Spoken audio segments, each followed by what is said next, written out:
to our Seminole Showcase Preview, a benefit for the Battle's End, which is, of course, the NIL collective that works with all Florida State student athletes. My name is Jeff CULHANE. It's a pleasure to be with you, and we're going to talk a lot of Florida State football here tonight. A lot of exciting things are going on. We appreciate everybody watching on our live stream as well. And let me run down what we have for you in the run of show here this evening. We do have a silent auction that is open, and folks will remain open until 8 p.m. here this evening. If you make your way to the front near the stage, you see all of the great items that we have. So many fun things for all Florida State fans, historical items, pictures, helmets, footballs, documenting the great moments in Florida State football history. Bobby Bowden and so many others on display here. So make sure you make your way up to the front stage and check out all the items that we have available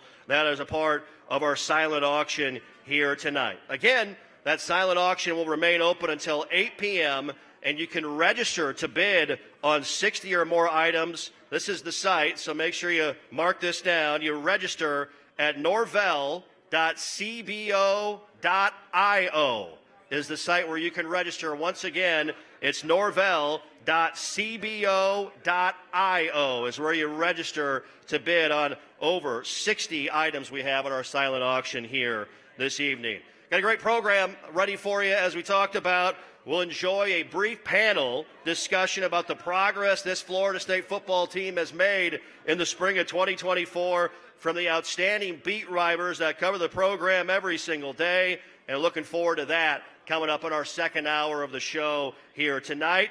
Coming up momentarily, we'll hear from Bob Ferrante of the Osceola. He's going to have some pop-up interviews in the back with folks around Florida State football, the Battle's End, talking about this Florida State football team and certainly providing insight, info on all things that are going on with the Battle's End currently right now. As you can see, we've got everything set up for you. Please help yourself to some light hors d'oeuvres.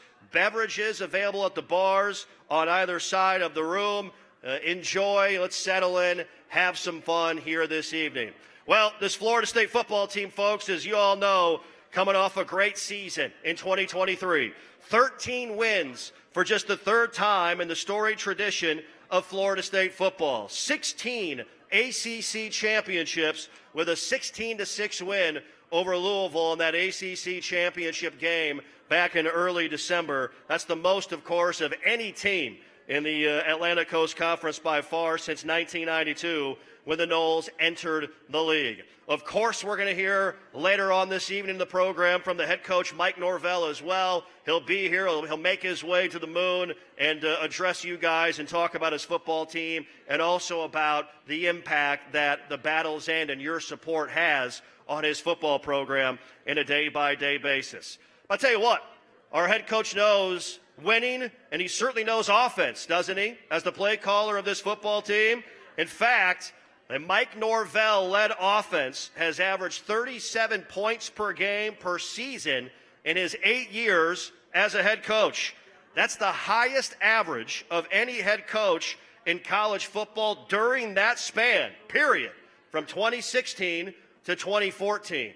And so Mike Norvell leading the way with this Florida State football program and, of course, this Florida State offense as the play caller as well. This team knows defense, certainly, behind defensive coordinator Adam Fuller. That defense was dominant late in the season, were they not? They were outstanding in wins all throughout the year, but certainly late in the year as well, with a big victory on the road in Gainesville against that team we won't mention, and, of course, outstanding against Louisville in the ACC championship game in that 16-6 win, setting ACC championship game records with 14 TFLs and only allowing 188 yards of total offense versus Louisville in that game on December the 2nd. So you got a total package, total team, ranked 6th in the country last year, getting after the quarterback as well with 3.29 sacks per game, and also, of course, held opponents to a third down conversion rate of just 28.8% a season ago. That was last year. This year, we've got some exciting returners coming back, some stars in all three phases, in all three parts of the game for Mike Norvell and this team. but also some really fun newcomers that are already leaving their mark in spring practice here in 2024. Jim Gladden is in the house, ladies and gentlemen. A big round of applause for Coach Gladden.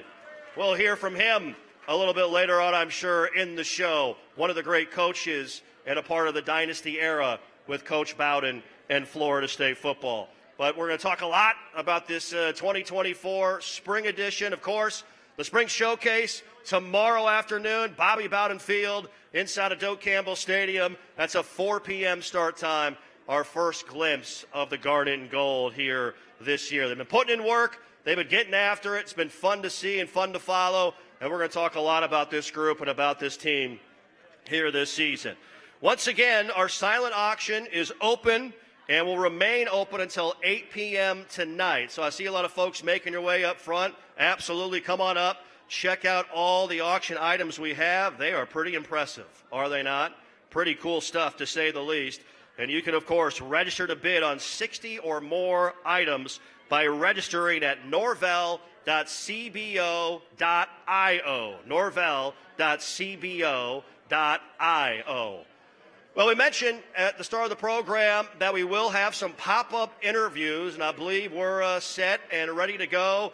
Bob Ferrante from the Osceola is in the back, and he is standing by with the CEO of Battle's End, Mr. Ingram Smith. Let's send things back to Bob to get us started with our first conversation. Jeff, thank you. Appreciate the toss there. Appreciate the Moon for hosting us tonight. About 4 Florida State fans. Ingram Smith, this has come together really these last couple years. Jerry Cutts used to putting these together. Just to see the outpouring from the Florida State community to come out tonight to learn about the football team, to support Battle's End. What does this mean to you and the organization? No, it's great. It all starts with Coach Norvell making time to come here tonight. Vast majority of the people here are to hear from Coach, so we can't thank him enough. All the hard work that Jerry and Scott Carswell, and then some of the people on Team TBE, Max Moody and Kevin Fuller, just to walk in here tonight and see it all come alive and see what the stage looks like, and to see people waiting to get in the door. It's just fantastic. This is a great event. The Battle's End, since its inception, has been about supporting Mike Norvell, and I imagine that's what the vast majority of people are here tonight to do, and tonight will be a great event. We've got wonderful pieces of merchandise that appeal to, the old, the vintage crowd like myself, and then we have items as new as game-worn jerseys from the 2023 season. So awful lot of great stuff for Seminole fans to grab onto, and tonight should be an awful lot of fun. The growth of Battle's End, I think we've all talked about this a little bit these last couple weeks. It's been phenomenal.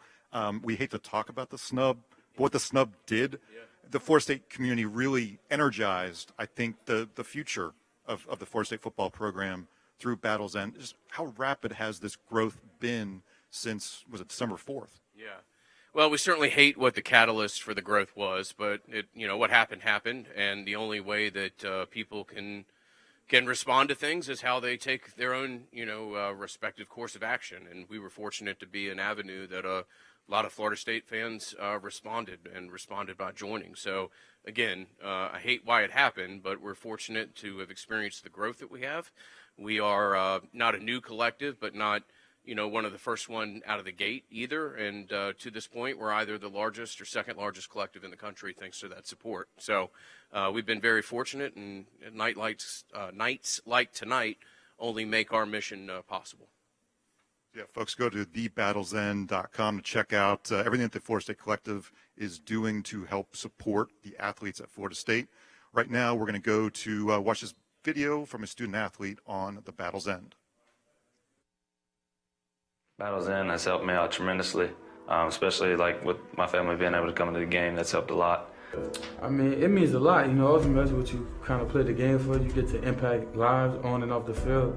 It meant a lot, It helped me out in a lot of ways. It just gave me an opportunity to do more for like myself and my family. My mom's able to come to more games. I'm able to help out with certain things around the house and things like that. And she just doesn't have to worry about me, and she can just focus on worrying about my little sister. It means a lot to me because, just from where I had to where it's now, like my parents, I've been able to do things I haven't been able to do without the Battle's End. Recently, like being able to have more of my family be able to come to the game just mean a lot to me because I've been playing for 5 years and some of them, when they made it this year and weren't able to make it the last 4, so it just means a lot to me. Yeah. Battles Inn is like a family to me, and I'm glad I was, introduced to that Battles Inn, and they mean a lot to me. It's a big impact on my life. Not with just your play, but with your words and the actions, and you just showing up could be that simple. Taking a picture, saying, "Hey, what's up? How your day going? What's your name?" Just stuff like that can make somebody's day. So I feel like, I love it. Honestly, you get to impact people's lives like that. So I just say it's a big part of me, a big part of who I am. I like it, and I love it. Thank you for it. Without y'all, we wouldn't have anything that we have. So I know myself, and I can speak for all the others on the team, we're very thankful. I'm Brock Glenn. I'm Trey Benson. I'm Keon Coleman. I'm Marquise Douglas. Jeremiah Byers. I'm Kalen DeLoach. And I'm Tatum Bethune. And we would like for you to join Battles Inn.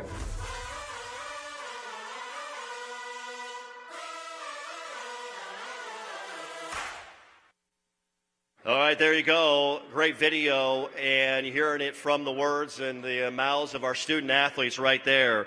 The impact that the Battles End has on each of those young individuals, those young men, and how that, of course, impacts everything for Mike Norvell and his Florida State football team on the field each and every day. And that's why we're here tonight, a part of our Seminole Showcase preview, benefiting the Battles End, of course, the NIL collective that works with all Florida State student athletes.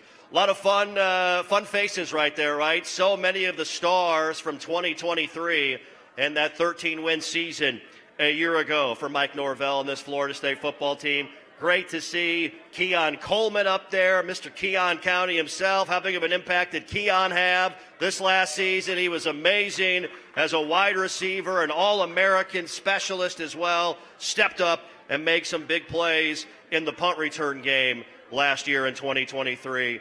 A big talking point certainly is the linebackers in this spring period, in part because of how great were KALEN DELOACH and Tatum Bethune a year ago. Those two young men who have been huge pieces to Adam Fuller's defense and to this Florida State football team.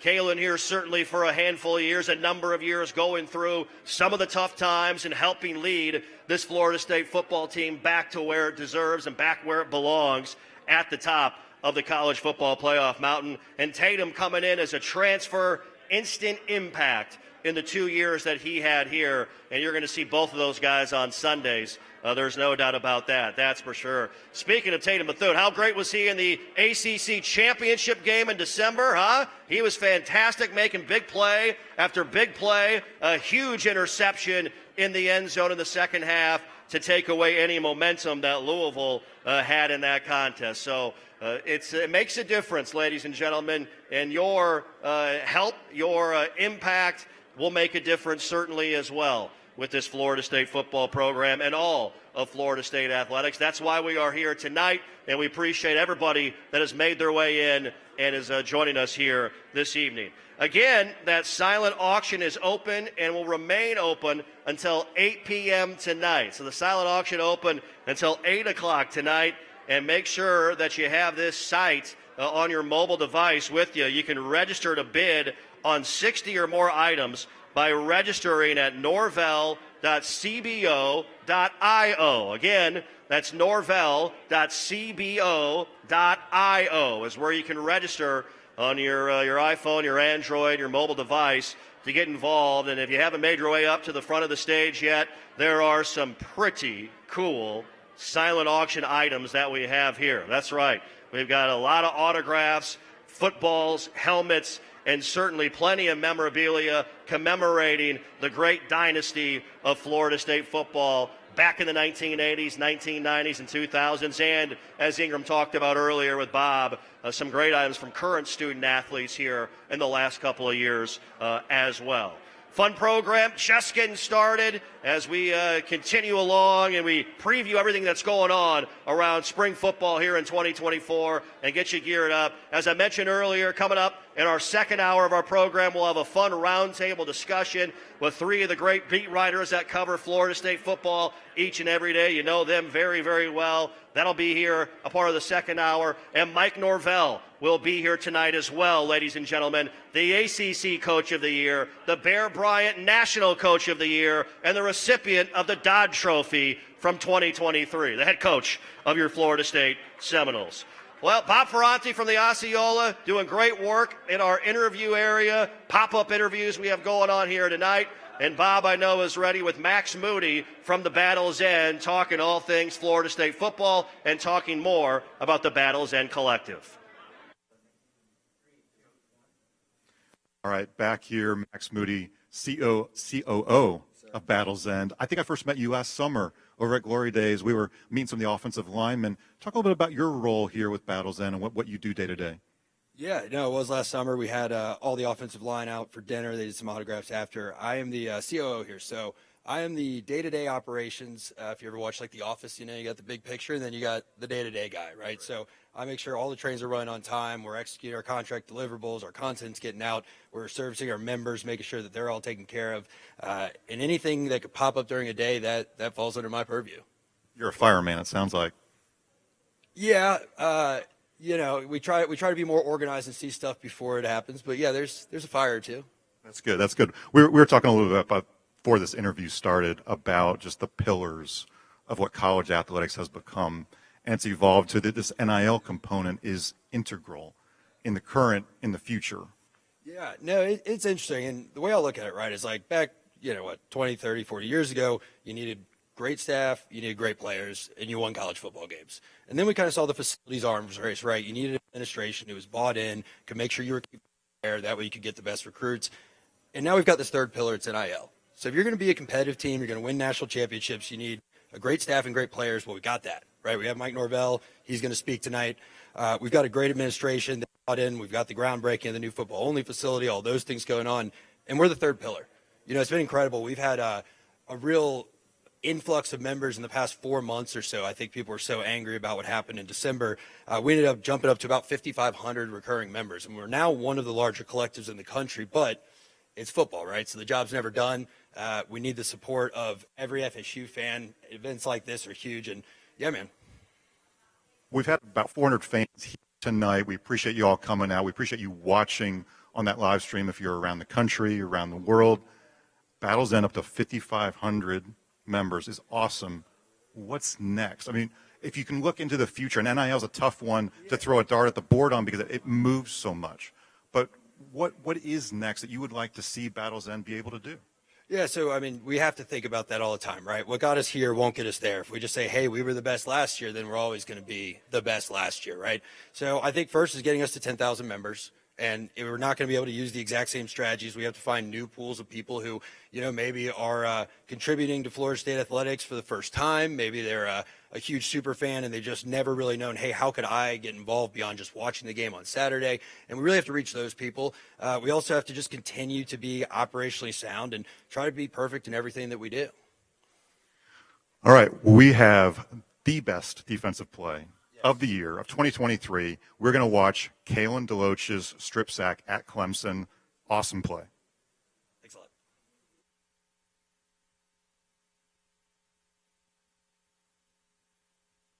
Talking about how one of us just wanted to have a turnover for a touchdown.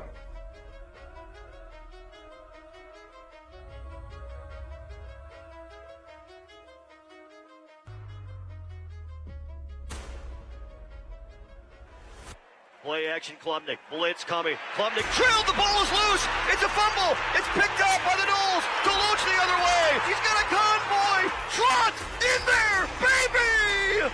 Touchdown, FSU! It really started off with him though. His communication. We called it blitz, but at first we switched it, and then once he switched it, I heard the safety. He just said my number, and I just took off running. And then, he was also blitzing too, so for him to take up the guard and the running back, it just opened the hole wide open. So when I seen that, I just dug in deeper. tried to hit him as hard as I could. As soon as he got it, I was like, let's go. Like, we're out. And then, the guys around me, they're too. I mean, there's probably 5 or 6 of us just sprinting down the field with each other. And then I seen Verse come from behind. I seen Taylor come behind, and I knew Fish was in front of me. I seen Briggs take care of the tackle and the quarterback out there. Then I seen Pat. So at that moment, I knew it was like nothing gonna stop me from getting in there. So at this time.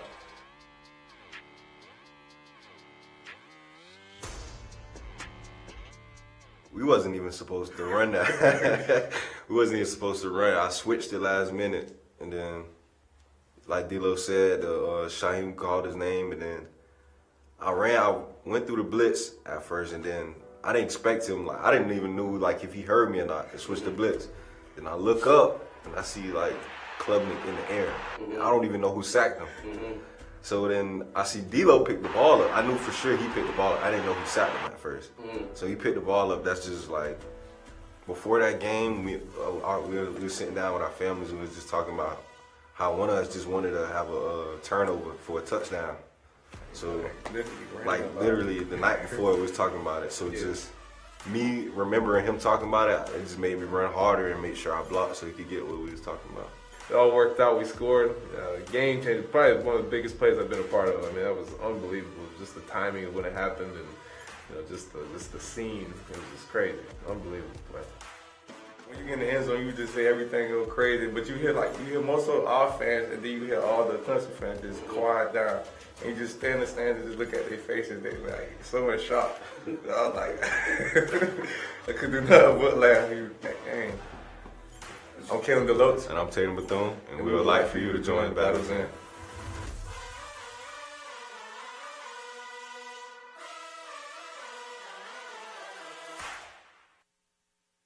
All right, how about that, huh? Ladies and gentlemen, I don't know if that was the biggest play of 2023, but it was pretty darn close, that's for sure.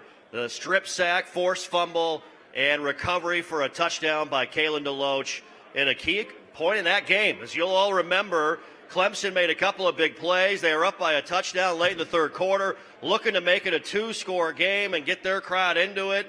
And I remember on the radio side with William Barnum, Floyd, and Tom Block, we were talking about somebody stepping up and having to make a big play.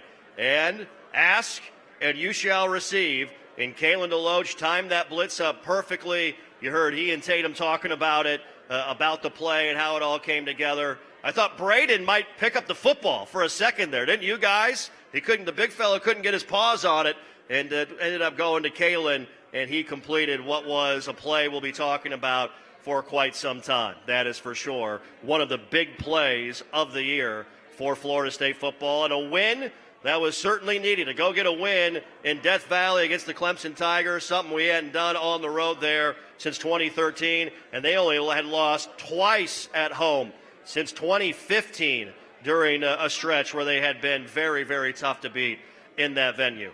Well, I'm going to make my way over to our roundtable area, and we're going to have a conversation here on our main stage. It's great to have everybody out here. Wanted to make a quick amendment and announcement on the silent auction.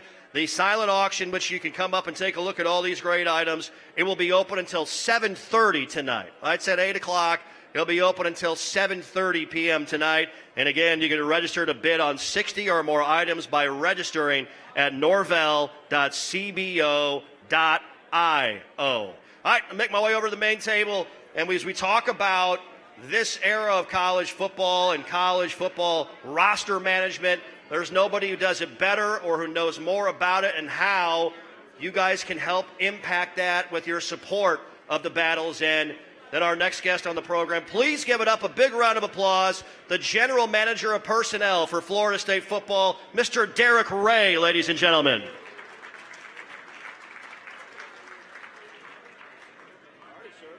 I think this is one. Yes, that one's a little louder. My fault. Didn't mean to scare everybody out of the tables there or make you spill your hors d'oeuvres. D-Ray, it's great to see you. Thanks so much for being out here tonight.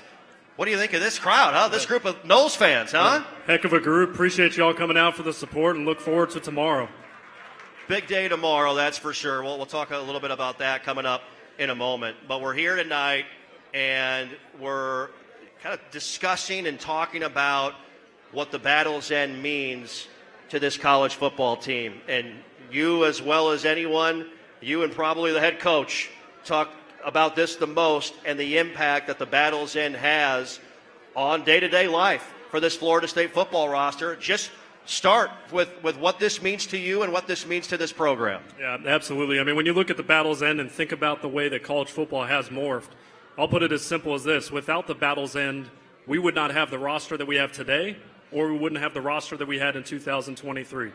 And the way that college football is morphing and the way it is going and the changes that are upcoming, if NIL is not part of the conversation in recruiting, you're not going to have access to the players that you want. So it's imperative that we do support the Battle's End.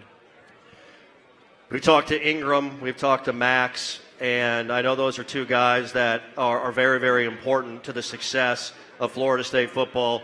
Go into their impact and how big of a piece, how much they have understood your guys' vision and mission, and how they've aligned with that from a collective standpoint as well.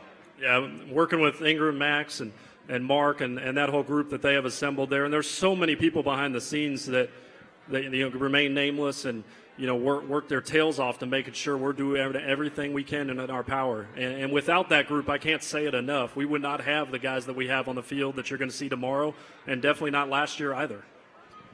The world of recruiting certainly it's all about relationships, obviously, but this is, I know, a prime talking point when coaches are talking with prospective student athletes, whether it's high school students, players in the transfer portal as well, no matter where they come from or what school they were at prior. How much have things changed in the last even 5 years, Darrick, in the world of roster management, recruiting, and how adaptability is extremely important in this day and age of everything? Yeah, you have to be willing to adapt, and the old saying, adapt or die. And I think when it comes down to it, we're still looking for the best fit at Florida State, right? And Coach never wants money to be the main reason that someone chooses this university, because it has so much more to offer. But it's part of the equation, and if we're going to be blinded by that, you're going to be left on the sidelines. And so we have to understand kind of what the landscape is out there and who the real players are in there. And thankfully, with the Battle's End, we are right in that top echelon of that group to make sure we can be competitive with anyone. And that's really thank you to all the support that you all give, too. You mentioned fit. You guys have done such an amazing job of identifying the young men to bring into this program and how each of them can have their own impact, how they can fill a role and help this team, obviously on the field. But you hear Coach Norvell talk so much about the work these guys do off the field, how they handle themselves in the classroom, in the community. And this is a group last fall, correct me if I'm wrong, D-Ray, the highest GPA last fall of any Florida State football team in the history of Florida State football. So you're going out and finding the right guys that are a perfect fit for the culture of Coach Norvell, this team in Florida State University. Yeah, that's the old adage. It was the highest team GPA last fall that we've had, and it's, talent sets the floor, character sets the ceiling. And so fit does matter, and making sure, not everyone is going to be a fit here, and that's okay, right? But we want to make sure it's not about getting everyone, it's about getting the right ones. Well, we got the spring showcase tomorrow. People are going to come out and see this 2024 edition of Florida State football for the first time. Give them a little bit of a sneak peek. What you've seen at practice, how excited you are for everybody out here to see this next edition of Florida State football. Yeah, having the opportunity. We're through 13 practices. Tomorrow's going to be our 14th with the showcase. This is the strongest team that we've had in Coach Norvell's tenure. This is the fastest team that we've had in Coach Norvell's tenure. And that wasn't built by anything. It wasn't an accident in the way we built it that way, understanding what we needed to get, where we needed to get better. I think everyone's going to be very pleased with what they see tomorrow on Saturday. Absolutely. Big recruiting weekend, obviously, as well. And so we're going to show those young men, prospective student athletes and their families all the best that Florida State football and Florida State University has to offer. We appreciate you, all the work you do. I know it is a busy time of year. There's no doubt about that. Thanks so much for coming on out, and I know you certainly appreciate everybody here tonight and their support. Thank you for having me. Go Noles. Donate to the Battle's End. Seminole boosters. Let's go have a day tomorrow. There you go. Darrick Ray, ladies and gentlemen. Give it up for the general manager of personnel for Florida State football. Nobody does it better, and he is such a key component and does great work for all things Florida State football and Florida State University. Speaking of Mike Norvell, he'll be with us in the program as soon as he can. Busy man, obviously, with a lot going on this weekend with the showcase, recruiting, former players returning. He'll be here as soon as he can tonight to be a part of the program, and you're going to hear from him a little bit later on directly. We've got a great video to show you highlighting Mike Norvell and all things around his program in the Battle's End. You know, it's about the investment, the work, the relationships. You know, we've got a very confident football team in times of adversity because they know they've invested work. We talk about that heart, we talk about the identity, and they are a family. They care. Whenever you find yourself down in the second half, on the road, and all the emotion and everything that's there, they can look at the guy that's next to them and know, you know what, they've been through it with them. There has been tremendous momentum created for Florida State this entire offseason. Everything seems to be going in the direction that FSU is going to be back.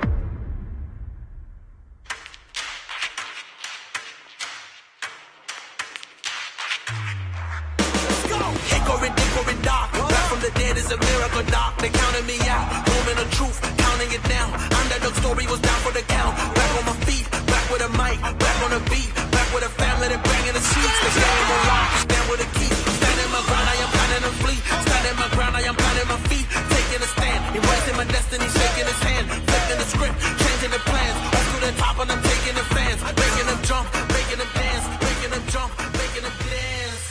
We about to change the game. We out here taking names. Let our voices rise. Let them reach the skies. We about to change the game. We out here taking DELOACH and Bethune at the point of attack.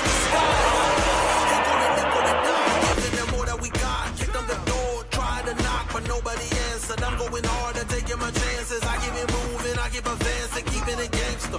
Getting the perks and I'm happy to earn them. Mr. Ambitious, kill it, I'm vicious, Mr. Determined. Riding the storm, but focus on rainbow connections like Kermit. The water on my shoulders, it was a burden. Now I don't notice it, everything turning, everything shifting, doing it different. I'm floating, I'm drifting. Shout out the slums, round the world we uplifted, doing it big. We about to change the game. We out here taking names. Let our voices rise. Let them reach the sky. We about to change the game. We out here taking names. Let our voices rise. Let them reach the sky. We about to change the game.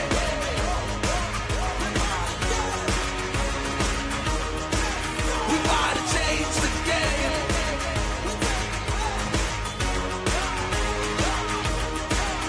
Let's go. All right, there you go. Who's fired up? Who's ready to go for tomorrow, huh?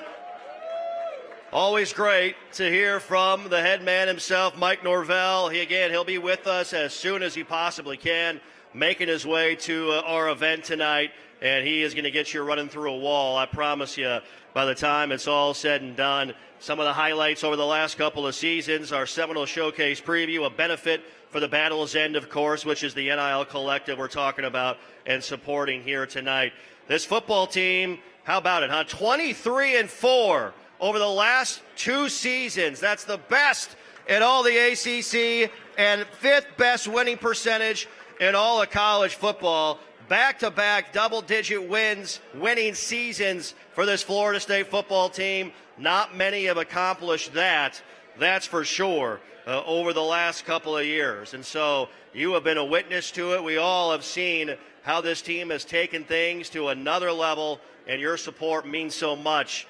So many reasons for providing the right fit, as Darrick talked about. YRAY, our general manager of personnel, talked about the biggest, fastest, best fit for Florida State football and Florida State University. And again, that's why we're here tonight, to discuss it, to learn more about it, and of course to support Florida State student athletes and Florida State football as well. Again, a reminder, the silent auction is open tonight until 7:30 p.m. And of course, you can register to bid on all these great items if you haven't been able to make your way up to the front.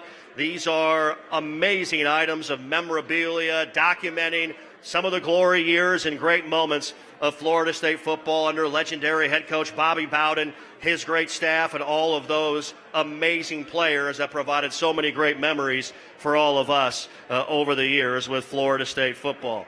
We got a fun program coming up a little bit later on here tonight. We're going to welcome 3 of our excellent beat writers who have covered Florida State football day in and day out for a number of years. That will be Kurt Weiler from the Osceola, Ira Schaffel from War Chant, and Brendan Sinone from Knowles 24/7 will join us here on our main stage a little bit later on in the program. So we're excited about that, and we're excited about all of those items for sure coming up here on our main stage here on the show.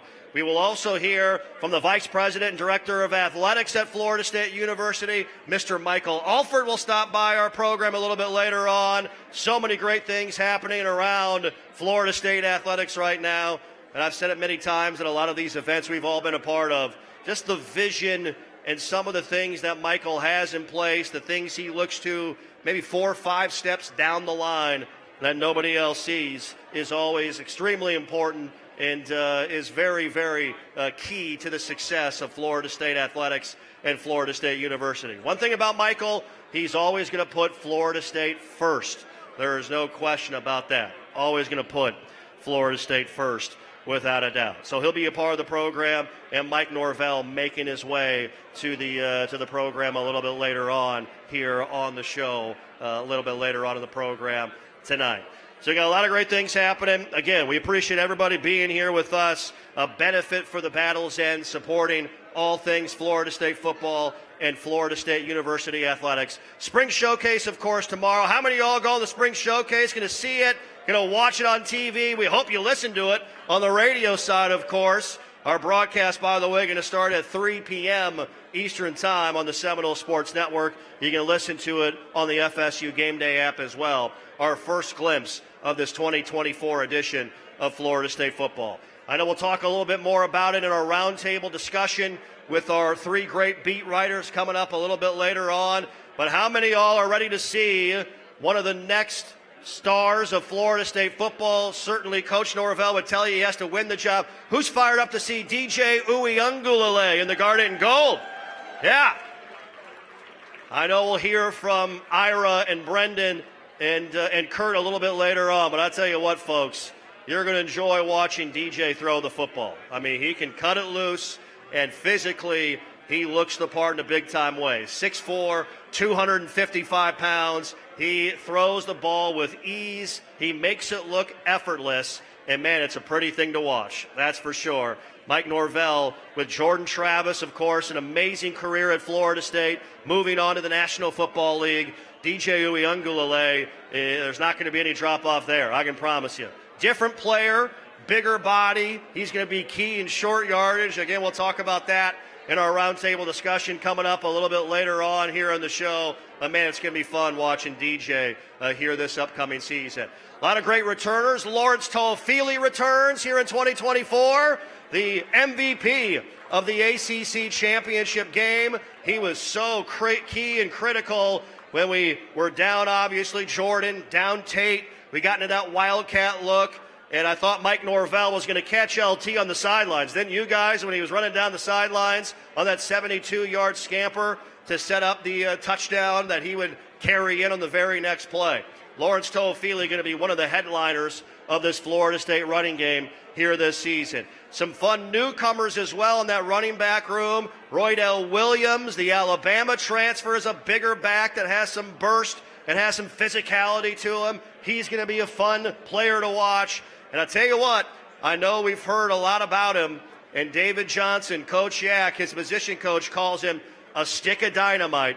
But Jalen Lucas, who's the younger brother of Ja'Kai Douglas, he can really get it and go, ladies and gentlemen. He has got speed that's going to kill. One of the great return men in all of college football. 3 kickoff returns for touchdowns in his 2 seasons at Indiana. An All-American return man for the Indiana Hoosiers in the last couple of years. So Jalen Lucas, one special young man that's been added to the Florida State football family as well. So we got a lot of great returners coming back. I think there's 4 fifth-year veteran guys, 4 fifth-year receivers that can really have an impact on this offense in the passing game. Love to see him step up. They've battled injuries. We mentioned Ja'Kai Douglas. Kentron Portier was a star of the spring game last year. How great was he during the spring and made some big plays during the Orange Bowl as well. Darion Williamson and Deuce Spann, the young man out of St. Pete and Lakewood High. He had a pretty big play last year versus Duke, didn't he? That kickoff return for a touchdown with the Noles down double digits. That was one of those big plays in a season full of them a year ago for Mike Norvell's Florida State football team. So a lot of key returners, some newcomers. We'll have the guys talk a lot about them. Malik Benson as well is a newcomer at wide receiver that it comes in from Alabama, the #1 consensus junior college recruit in the country a couple of years ago rather, was at Alabama last season. This is a young man that has big play capability, and at both offensive and defensive lines, I'm telling you, they have good depth, good talent, great returners, and a host of newcomers as well that are both going to be very key and very advantageous for this Florida State football team. So that spring showcase tomorrow at 4 p.m. Of course, you can watch it on the ACC network. Listen on the Seminole Sports Network from Learfield with our coverage beginning at 3 p.m. Eastern Time. A reminder, our silent auction will remain open until 7:30 p.m. That's right, 7:30 p.m. here this evening. And you can register to bid on all these great items up here commemorating so many outstanding moments with Florida State football by registering at norvell.cbo.io. That's norvell.cbo.io. Light hors d'oeuvres, I see many of you have got into those. We have got light hors d'oeuvres available here tonight. And you obviously have found the bar, which is good. I've got a beverage and feeling pretty good here on a Friday evening. So we got a lot of great things coming up.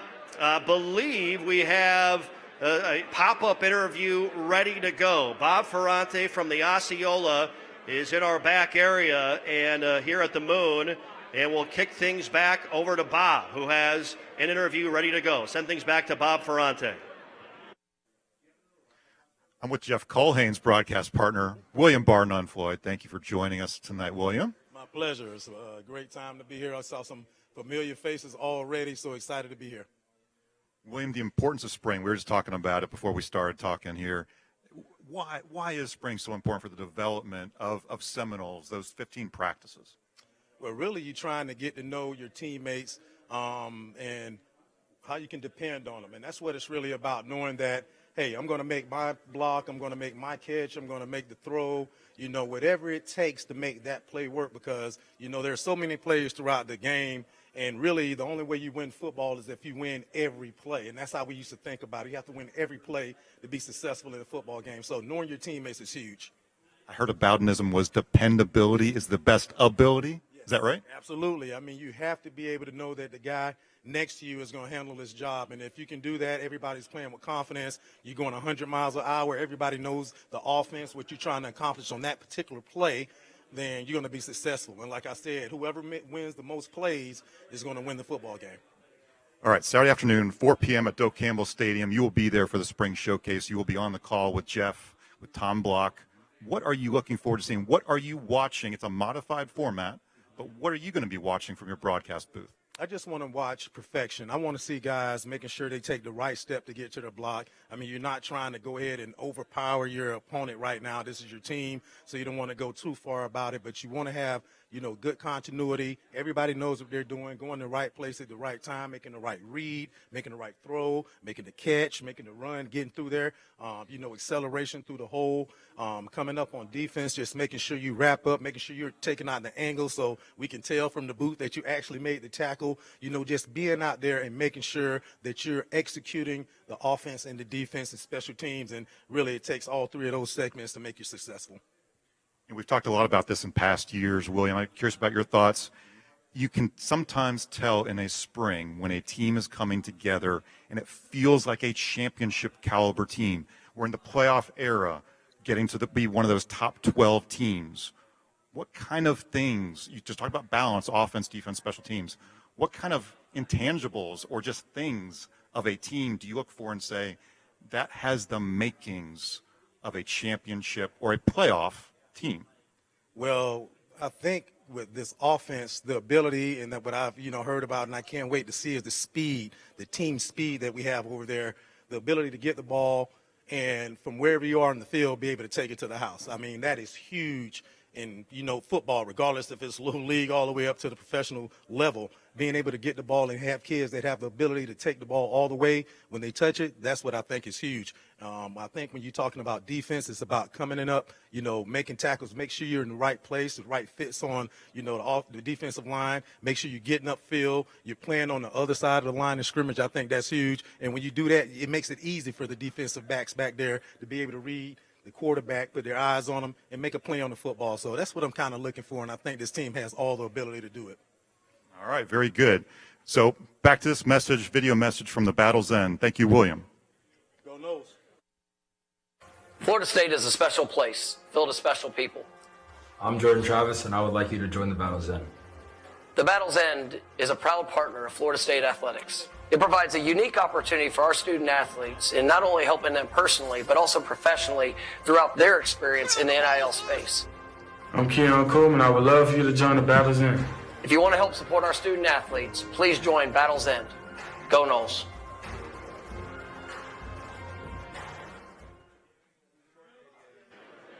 All right, there we go. We appreciate that from the head coach, Mike Norvell, letting you all know about how impactful your support for the Battle's End can be. Got a great crowd here tonight. We're almost getting close to our official program beginning. At the top of the hour at 6 p.m., we'll have a fantastic roundtable discussion talking all things Florida State football with Ira Schafel, Kurt Weiler, Brendan Sinone coming up at the top of the hour. You're going to hear, of course, from the Director of Athletics and Vice President, Mr. Michael Alford, coming up at the top of the hour as well. And so we got a lot of fun stuff planned for you on the show. The head coach, Mike Norvell, is making his way here. He's going to get here as soon as he possibly can. Of course, a busy weekend for the head coach with recruiting, former players, obviously. But this is an item he certainly wanted to be a part of with your support and the impact that you have made and can make through the Battle's End. As we are here tonight, our 2024 FSU Spring Football Showcase Preview, live from the Moon. Say hello, everybody watching on our live stream out there around the country, around the world, Noles fans worldwide, Noles fans everywhere, a part of the show here this evening. Again, a reminder, our silent auction is going to continue on until 7:30 p.m., all right? So the silent auction, we got some great items. Many of you have made your way to the front commemorating some of the greatest moments in Florida State football history. Those items are available to you, and that silent auction will close until 7:30 p.m. You can register to bid on 60 or more items by registering at norvell.cbo.io. norvell.cbo.io. Yep, and I think we're ready. I think we're ready to head back as we'll continue on. Great to hear from my broadcast partner and good friend, William Barnum, Floyd, FSU Hall of Famer, and with me each and every Saturday in the booth on game days. Let's go back to Bob, who is there with a very special Nole offensive lineman in the Bobby Bowden early years and a huge supporter of Florida State football and Florida State athletics, along with Mark MACEK. Bob.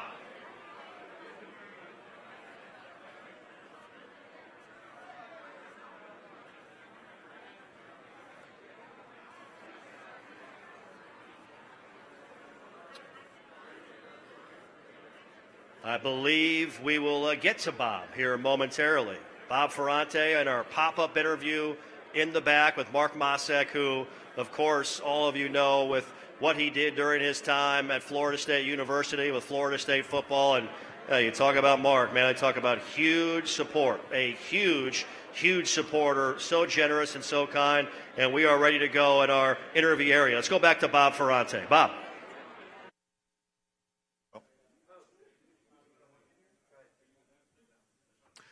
With Mark MACEK here. Mark, we appreciate you. You just said it's been a long time since you've been at the Moon. How many years, good memories of this place? Oh, yeah. A lot of memories from a long time ago. Graduated in 81. The last year I played was 1980. We had a great team, great defense in the history, I believe. I think we allowed 5 points, none against Oklahoma. Keith Jones reminds me about how good you guys were. I'm a little bit familiar, even though that was in my early days. These were foundational teams in the Bobby Bowden era. Tell us about Florida State football in those days and how you guys feel about the foundation that you guys established and watching the games today. So I was part of Bobby Bowden's first full recruiting class. Obviously, he came in '76, but the recruiting cycle was already over by the time he got hired. So, we came in with some great players. Ron Simmons, obviously, Reggie Herring, Paul Porowski, Bobby Butler, Willie Jones was on the team, Scott Warren, the list goes on and on, Jimmy and Wally, Rick Stockstill, who's now back with us. And I think it's work. One thing I want to say, though, it was a hell of a lot harder than it is now. When we had spring practice, it was 3 hours every practice in full pads. For 20 of them. That's not fun, right? No. And I was telling my buddy this morning, can you imagine the heat in August, getting up at 7 in the morning with the fresh cut grass, dew on the ground, and it's already 90 degrees, and the humidity is 110. Hey, you mentioned Rick Stockstill. He's back here, as part of Mike Norvell's support staff. Rick had a great run at Middle Tennessee.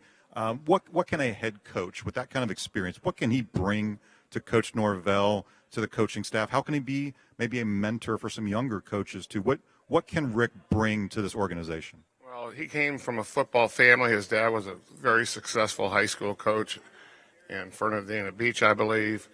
And Rick obviously was a student of the game. I loved it when he beat Miami last year, I believe it was, or the year before. We got $1.5 million, and they got 1.5 yards per carry. So I think he can be a great mentor for a lot of these younger coaches, and he's seen a lot. He's been all over the country, coaching mostly in the Southeast, and had a great run at Middle Tennessee. I think it was 17 or 18 years, and it made him kind of relevant, I mean, it was a great program, and I'm glad to see him back in an old uniform. You're right. When Rick Stockstill beats the Hurricanes, he never has to buy another beer in this town. He is a legend, right? Well, I live in South Florida, and I listen to the radio down there, and, I think I hate him more than the Gators now. That's hard to do. All right. We appreciate you joining us. Thank you so much. We'll go back to this video from Battle's End. Thanks, Bob.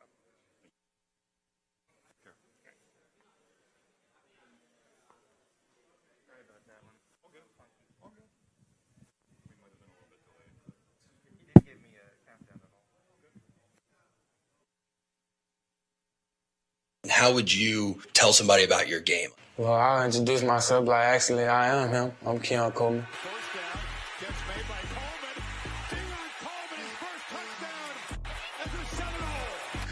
Probably shake their hand, like, well, tell me about yourself. Like, I'm a receiver. I'm a great guy, a leader. But when it comes on the field, I feel like I'm very good at, getting in and out of my routes, creating separation, and, catching the ball, really, just wherever it's at, I'm going to catch it.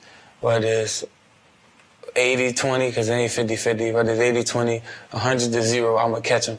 I'm going to get the separation, be where I need to be, and make sure it's a good throw, easy completion for the quarterback. So really just being a valuable target at all times for Jay Trav and picking up first downs, really. So being from Louisiana, just first games against LSU, what's going through your head? I mean, did you grow up an LSU fan? I'm sure you got a lot of family that are LSU fans. Like, what's that like for you? I ain't grew up an LSU fan. I mean, I was more so baseball growing up until like about 8, 9, well, really about like 8th grade year, really had to drop baseball. I didn't have enough time, so I really didn't. Football, I just watched, wanted to watch a good game, really. I didn't have really a favorite team. But, being from Louisiana, I know some people that are real big LSU fans. And, not only just because it's them we're playing, it's the first game of the year. And my first game as a Seminole, ready to represent Florida State with pride and give it all I got that first game. And my family see me in a new uniform, new threads, and, start of a great season.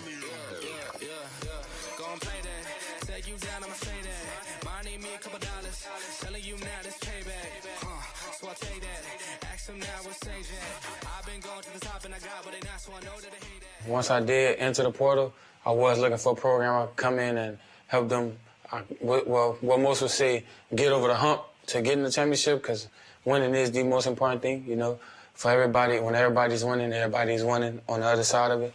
And, I mean, it's really anticipation, really. I'm just taking it day by day, preparing, making sure I'm ready for fall camp and then for the first game of the season, and just take it as we go. Like, how do y'all build that quarterback, wide receiver, on-field chemistry so he knows how to throw to you, knows what your ranges are and all that?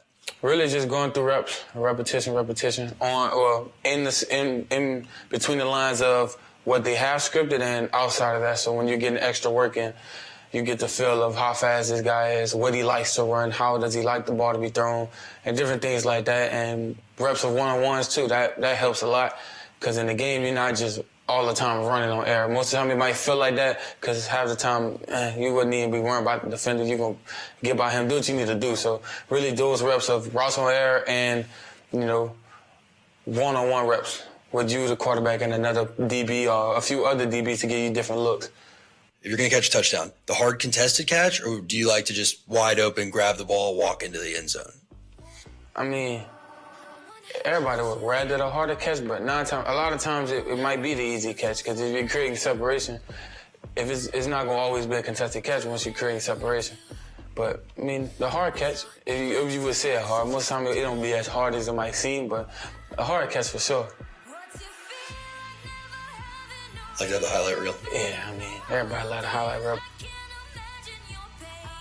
But I like to keep it simple, too. Nothing wrong with that. For you personally, do you have any specific goals for the season that you want to accomplish? Really just answer all questions there is about me being a receiver. And whether outside of just being a receiver, character, whatever they feel like I'm missing, whatever it is to be a complete player, that's pretty much all I'm here to do. Answer those questions and help win. You're going into this year, your new wide receivers coach is obviously Coach Ron Dugans. He was here at Florida State, won a championship at Florida State. What does he say to you guys about, how that felt? Like, how does he kind of motivate y'all, having gone through that at this same school himself? Well, really, he don't have to do too much motivating us, because, we all here for the same thing. We not here to shortchange ourselves, any goals, any accomplishments as a team. And, just the fact that him being there, he's going to let you know, like, he knows what it takes to get there. He knows how to push us, because he was in our shoes once, and he know how we feeling on our good days, our bad days. And he's just there, constantly reminding you, like, this is what you want to do. We all know. He don't have to say, I've been there. He don't have to say that, because we know. He's going to let you know, like, it's going to be days like that. You got to push through them days and get that 1% better and be great, so that the next day you can do the same thing, and you keep stacking those days, you're going to get yourself a championship with the talent that we have on this team.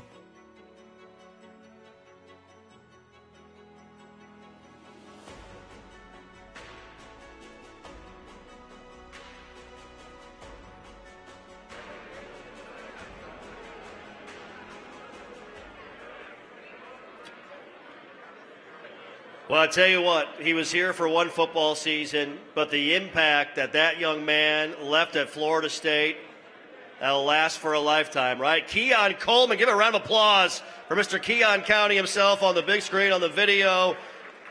His impact here at Florida State, what he had, what he did for this football team in 2023, and you better believe his name will be called next weekend in Detroit at the 2024 NFL Draft. Great wide receiver and one heck of a punt returner that flipped games in a second with some of the big plays that he had. So many great catches, so many great plays.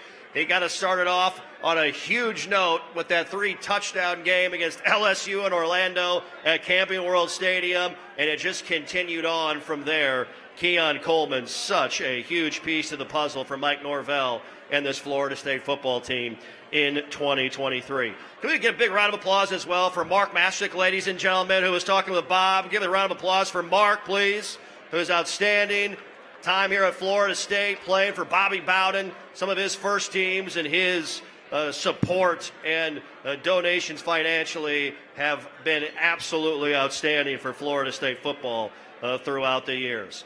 Well, the official part of our program is nearing its beginning, and we're going to hear from a lot of great folks coming up here momentarily, getting you ready for the spring showcase tomorrow, again starting at 4 p.m. on Bobby Bowden Field inside of Doak Campbell Stadium. Remind you as well, as you're watching on the live stream around the world, we appreciate that, and all of you that are here tonight, we're a great event inside the Moon. Our silent auction will remain open until 7:30 p.m. and you can register to bid on 60 or more items. You got some great items up here that many of you have seen, and a lot of great memorabilia, so many great items and things from the glory years of Florida State football, signed by Bobby Bowden and others, and some of those unbelievable teams. What a run that was for the Noles, led by the legendary head coach. You can register to bid on 60 or more items by registering at norvell.cbo.io. That's norvell.cbo.io. So make sure you take a look at that site, and all that support, of course, goes to Florida State student athletes via the Battle's End. All right, I'd like to recognize, if you haven't made your way to your seats, I know many of you have been there for most of the program here tonight, but if you can, make your way to your seats, and we're going to get things started for the second hour of our show here this evening, supporting all things Battle's End and all things Florida State student athletes. I would like to recognize some of the following folks and following people in the audience here tonight. Please give them a big round of applause. A few of them you've heard from a little bit earlier on in the program. But with his support, his leadership, he's been a big, obviously, key to everything that has been successful for the Battle's End. Please give a big round of applause to the CEO of the Battle's End, Ingram Smith, ladies and gentlemen. Big round of applause.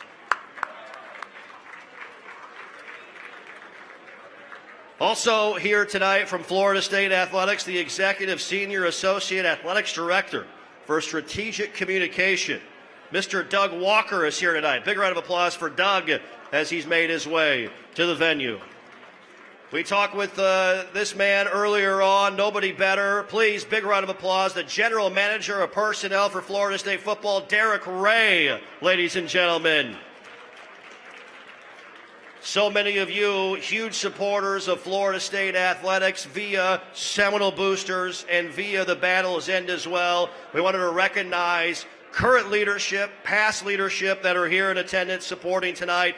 Please give it up for the president and CEO of Seminole Boosters in the middle of the room, Mr. Stephen Ponder, ladies and gentlemen, here with us this evening. And also a past Seminole Booster president and CEO. Big round of applause for Andy Miller here tonight as well.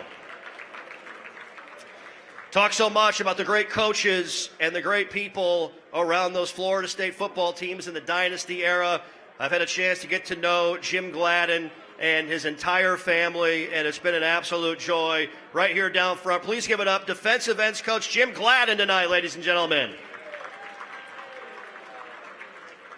FSU Athletics Hall of Famer as well. And also wanted to make one more recognition before we hear from our first speaker this evening. She was Bobby Bowden's right-hand gal throughout all those years, and a huge piece to the family of Florida State football. Miss Sue Hall, ladies and gentlemen, with us. Great to see you, Miss Sue. Well, as we talk about vision and so many different things that are changing, that are going on around Florida State athletics, the leader of our athletics programs has been at the forefront of all the things that have been changing and all the items that we are learning about and really adapting to at a quick pace. That is for sure. In regards to facilities, name, image, and likeness, the transfer portal, all those different things going on right now, Michael Alford has been right there at the forefront of all of those things. That's right. And he is here with us tonight and could join us here on our main stage to share a few words about the Battle's End and how important the support for the Battle's End is in regard to name, image, and likeness. We'll bring him up to the main stage right now. That's right. Yes, please. A big round of applause. The Vice President and Director of Athletics here at Florida State University as he makes his way and comes around the corner here to the stage. Give it up for Michael Alford, ladies and gentlemen. Kind enough to stop by. Looking good, feeling good. His wife Laura here tonight as well, able to get him here in one piece, that's for sure. All right. Nope, this is all you, sir. Come on in. You know, right here. Right here. We'll have you speak here for. Okay, let's go ask some questions. We'll do some questions. Look, Q&A.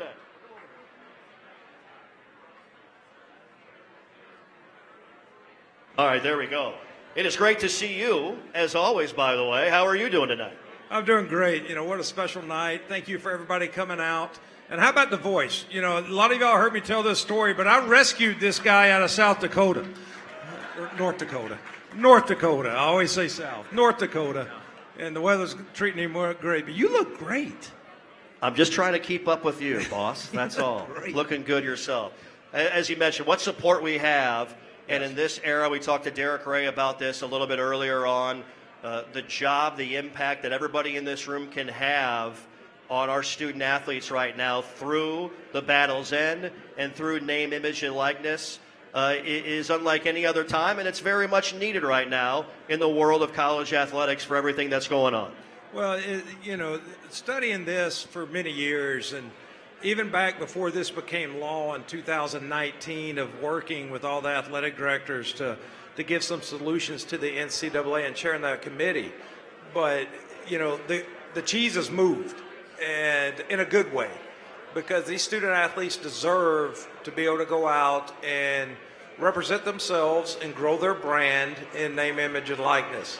And I'm 100% for it.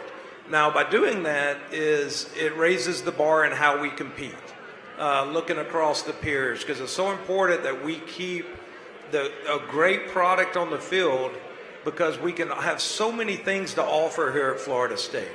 We get to offer a top 20 public institution. We get to offer the greatest fan base in the country. We get to offer primetime television for them to showcase their skills to the next level. And by doing that, recruiting has become such an important part of that process that we need to make sure that we're offering the total package. We have the education, we have the culture in the department, we have the best coach in America, we have an unbelievable institution when it comes to living in Tallahassee and being a part of this community. And now NIL is something that we have to complete that offer and that attractiveness to get a student athlete here. And we're competing with the best in the country. And when I say we're competing, I don't talk about competing within the ACC. That's not who we compete against. We're competing with people across the country in the top echelon of this sport, and we want to stay there. And to stay there, we need support from great donors such as yourself that just understand that the game has moved a little bit and it came upon us fast, but we're competing, and we need to continue to compete so we can keep the Florida State Seminoles where they need to be, and that's the upper echelon of college football. There we go. Absolutely. We talk about you. We talk so much about you seeing things 4 or 5 steps down the line, the vision that you have for Florida State University. You always put Florida State first. This is something you saw a long time ago, and you were the guy that everybody around college athletics went to, Michael, in trying to create an organized plan for everything around name, image, and likeness. Well, I want to give a lot of credit to our staff, because we did foresee this coming. And we were able to go out and talk to some very key people, and I'm not going to mention them, but 3 people that were on our donor board that we sat down and said, look, we want you to leave the board and operate our collective, because running a business needs to be done the right way. And we set it up in 2020 to have success. And you're seeing the fruits of that foresight and thinking about how we were going to build it the proper way, to the point that people have modeled what we've done since. And by putting people in charge who are very successful in their own right in their businesses and know how to operate things properly, much like everyone here in their businesses do, but other collectives were not doing that. And we did that. We got off to a quick start, and it allowed us to have success not only in football, but some of our other sports you're seeing us have success as well, because we were ahead of the curve on that. And I credit our staff, I credit us putting a detailed plan together to go out and have success, and putting the right pieces and right people in those places that knew what they were doing. Because by law, by NCAA rules, we couldn't be involved, but we sure could put people in place and communicate with them on how to operate it, and they did a masterful job.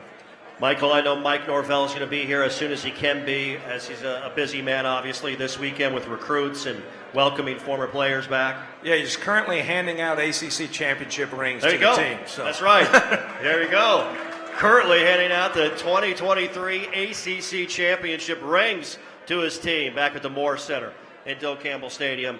But as we continue to educate and talk about how the Battle's End directly supports Florida State student athletes, I know you love to see as many people get involved as possibly can overall. Yeah, it is. It's just so important. As I mentioned earlier, it's just part of the total offering that we have with these student athletes now.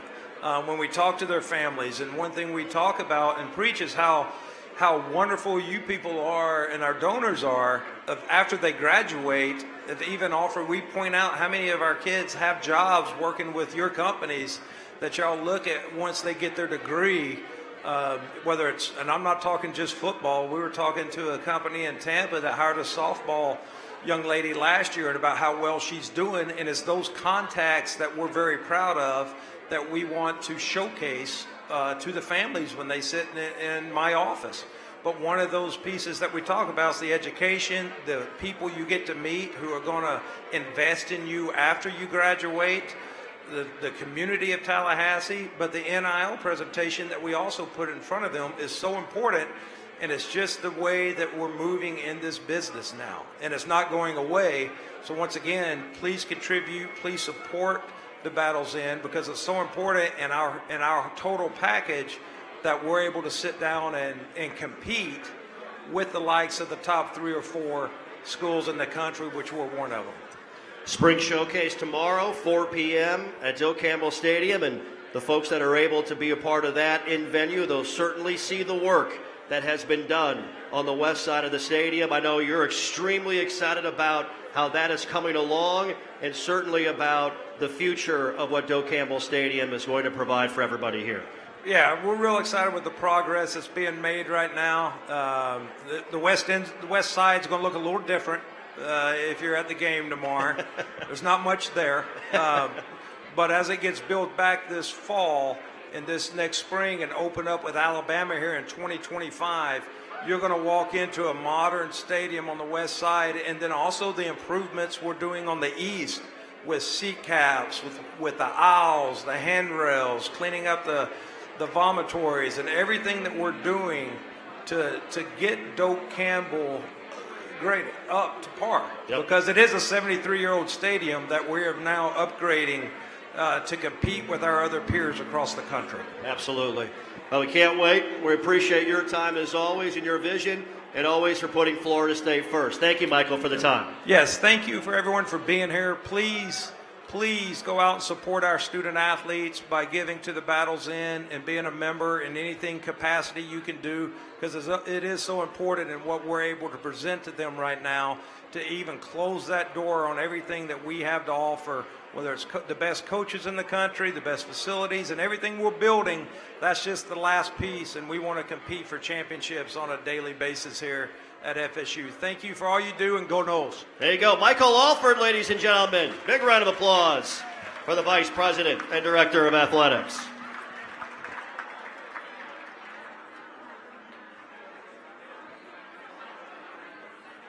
Thank you again, Michael. We appreciate that, and looking forward to seeing everybody out at Doak Campbell Stadium tomorrow for the 2024 Spring Showcase.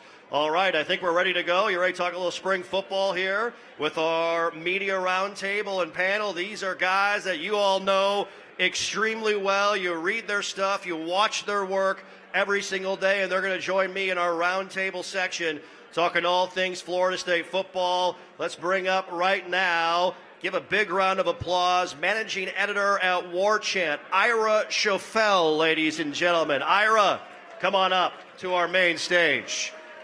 Making his way forward. Oh, you're behind me. Oh, there you go. Back door. Ira, I had no idea. Thank you, Ira. We appreciate that. Ira Schoffel, great work during his illustrious career covering all things Florida State University. Big round of applause from the Osceola, Kurt Weiler, ladies and gentlemen.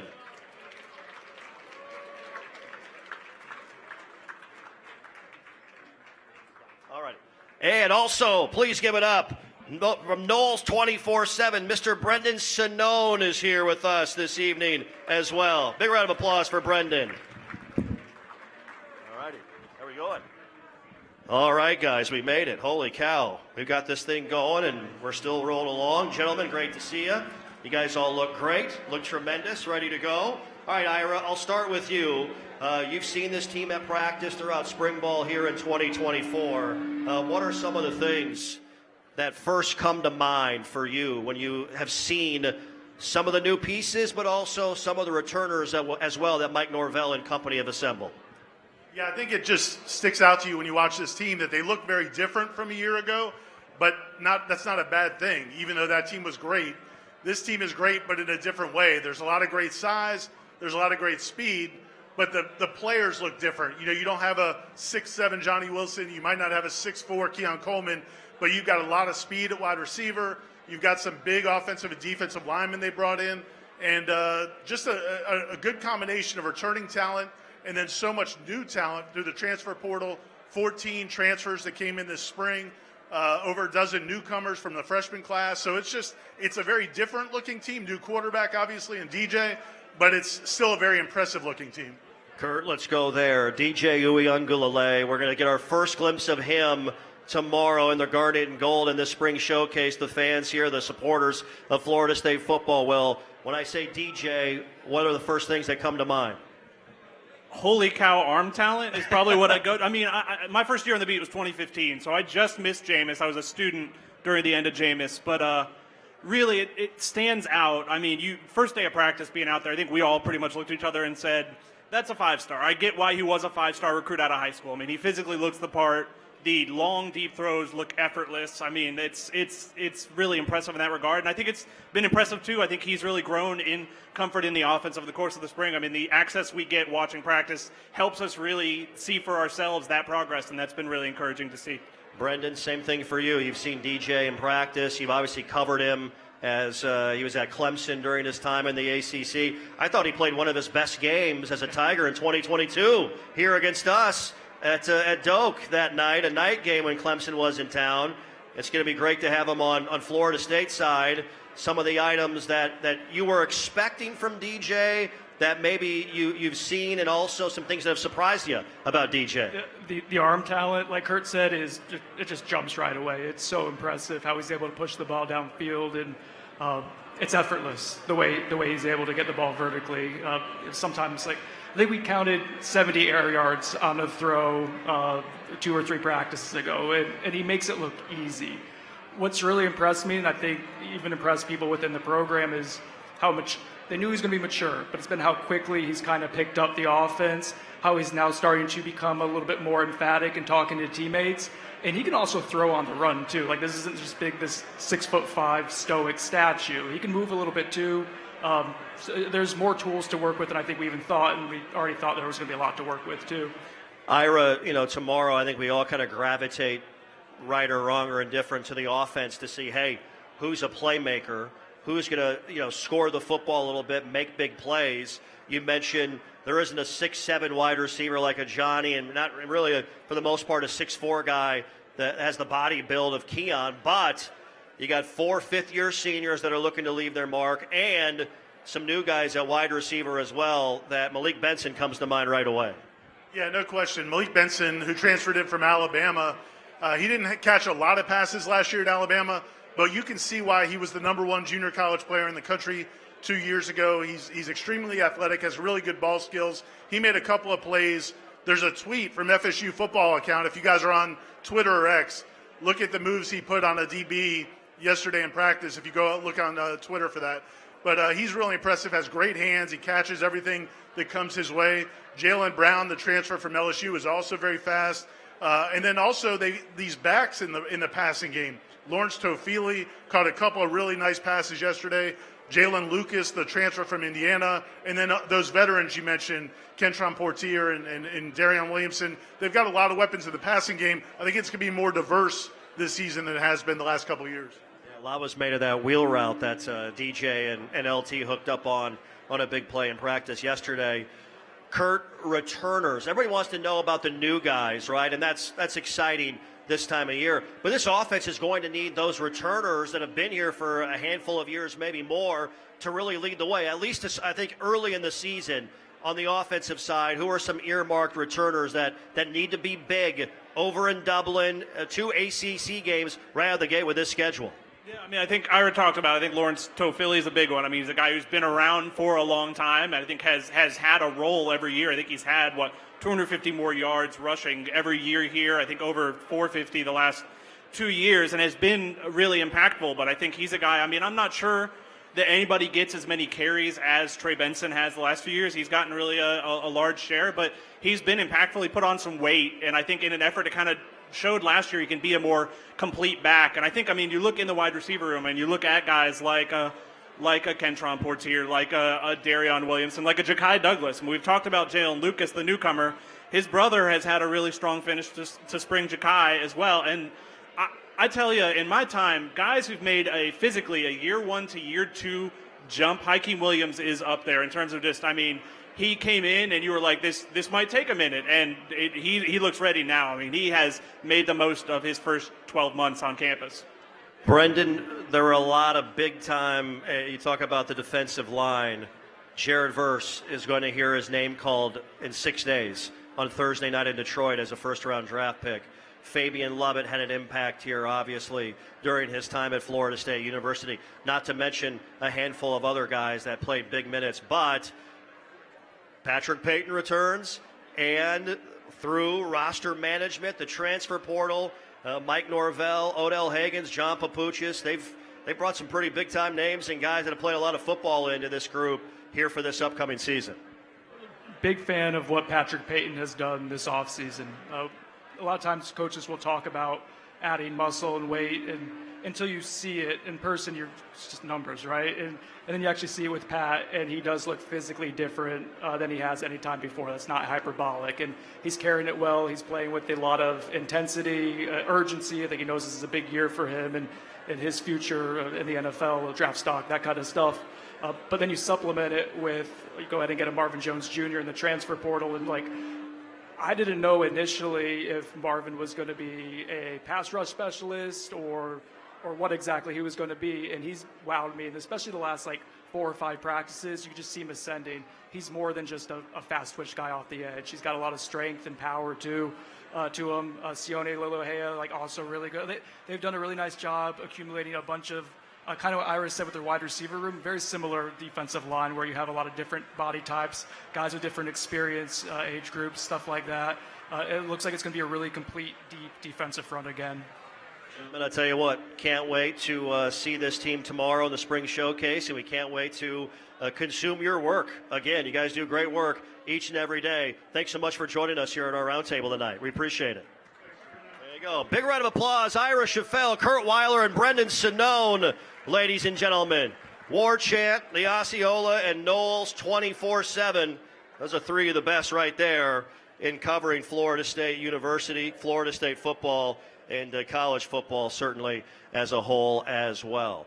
Well, again, this has been a fun event here tonight, and I know many of you, all of you, are chomping at the bit to hear from the head coach. Again, one final reminder, our silent auction is open until 7:30 p.m., and you can register to bid on 60 or more items by registering at norvell.cbo.io.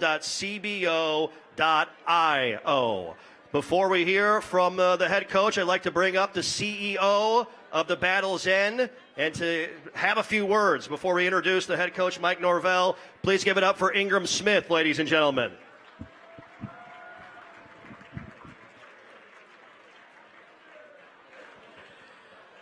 Okay, Jeff, thank you very much for having me. I will get straight to the point. I realize that most of you that are here or watching or online are much more interested in the next guest than myself. So I do just want to thank all the sponsors that made tonight possible. I want to thank all the work that Jerry Cutts and Scott Carswell put into making this event a reality. I want to thank our friends at Seminole Boosters, who are great partners in helping us get out the word on this event. I've been fortunate to be associated with the Battle's End for 18 months, and we were founded for many a similar reason that I think you all are here tonight. and that is to support Mike Norvell. Our founders fell in love with Coach Norvell, both the person and the coach, and wanted to do everything possible to allow him to be competitive in the modern era of college athletics. It's a great time tonight. It's great to see so many familiar faces. It's a great time to celebrate. I'd suggest that you should celebrate because of tonight's party. You should celebrate the fact that you're going to walk in a stadium tomorrow and see one of the most talented rosters in college football. But the biggest reason to celebrate tonight is because of this next person. He's a fan of saying that Florida State's not for everyone. It's only for the real ones. Florida State fans, celebrate because your head coach is probably the realest person in college football, and it's my pleasure to introduce head coach Mike Norvell.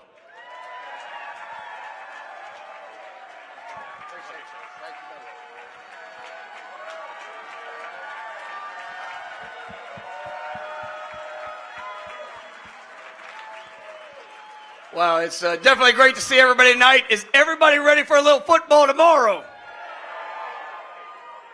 Well, we're definitely excited, and what a spring ball it's been. This football team, we came back in January, and you really just got to work. And I want to first start off thanking the Battle's End, thanking everybody that was a part of being able to make tonight happen. I'm grateful for you choosing to be here, to come, just have another opportunity, one, to celebrate Florida State and this wonderful football team, but to continue to help push us forward to ultimately where we all desire to be, and that's back to the top of college football. And I'm very excited about this team. And we put together a wonderful, wonderful group of young men that not only are representing us the right way there on the field, but also more importantly, who they are off the field. And it is a group that they embrace the work. And there's not going to be a day that goes by around our program that you're going to be able to go by just being average or just being mediocre. Because every day that you show up, there is one expectation. Right? We talk about our objective, and our objective every single day is to go get better, right? And we have a standard, right? It's a standard of excellence. It's a Florida State standard. And when we talk about excellence, it comes down just to being the best us, because ultimately that's all that we can control. How you show up, what you pour in, and what are you willing to give to become what we all know that we can. And as we've gone through this journey, we started in January. All right, this group, I'm not afraid to give a motivational speech every once in a while. But the good thing about this group is I haven't needed to. They've showed up and they've went to work. We had the best 8-week winter program that we've ever had. We have the strongest, fastest team that we've had since we got here to Tallahassee. It's a great compliment to Coach Storms, his group, everything that they've poured in to these players, and the players, they've embraced it. And, it's one thing when you talk about their size, their speed, but it's all the other components that go into it, right? It's our nutrition department, and Jaden and her staff has done a remarkable job making sure that helping these guys buy into the process of what it is of being their best. It goes to our athletic training department, helping these guys take care of their body so that every day that they show up and they're ready to go compete and push themselves just to go get better. And then, obviously with our coaching staff and just the leadership, the guidance, and I'd be remiss to not, point out our administration. Man, we've got an incredible administration. We have incredible leadership. From President McCullough, right, to the Board of Trustees, right, to our booster board, to Michael Alford, who I know is here tonight. I haven't got a chance to see him. I came running in from our meetings. But, for our leadership, the alignment, the belief, right, the push and vision for where we're going is something that's special. And I think we see that in every different component within our program. But it's all those things coming together, right, to where we have a football team that embraces the opportunity just to go be their best. And I tell people all the time, you look back to this last year, and we can spend, I'm not going to spend too much time talking about last year, right there, but it was a special year. But the thing that I was most proud of with the thing I was most proud of with last year's team, yes, lifting ACC championship trophy was great. The 25 all-conference players, awesome. 13 guys going to the combine, wonderful. We're going to probably have, I'd say maybe 7 out of the top 100, top 125 guys drafted. Those are all great things. But the thing I was probably most proud of in last year is that we had the best team GPA ever in program history. For the year, we had over a 3.0 GPA. That has never been done before at Florida State, and it's because our guys embraced the challenge to just go be their best. And I like to share, I'll talk to recruits and their moms. I'm like, now, do y'all think all of our guys love academics? Right, most of them don't even like it, to be honest with you, but they're still willing to push to be their best in that area. And it just starts becoming a part of the mindset. It's the identity. Because as you look back and as we all watch games, as we all watch this journey, and there's great days, there's uncomfortable and challenging times. But when it's just a part of who you are, that no matter where you are, what you do, that you're going to show up and give everything that you have, man, now you got a chance. And for the last 8 weeks of the winter program, and I watched a team that fought to get better, right? They fought to build relationships. Because, yes, we've got a great group of guys that are returning. And we've got a lot of guys that have grown up in this program that are being asked to step up, right, into different roles, to seize the opportunity for what, here is here in front of them. But we've also brought in some great newcomers, right? You look at the, whether it's, guys that have come in from the high school ranks. And I'm going to tell you, I can tell you here in a very short period of time, we've got some true freshmen in here in this spring that I know are going to be major contributors, right, to what we're doing in this fall. All right, we've been able to bring in a couple transfers that have been able to aid and assist and complement, right, different positions that I think are going to be incredible. But just as well as, and I was talking to some of our past players today as they were coming back on campus, and so many people get caught up in recruiting as you're going through this process.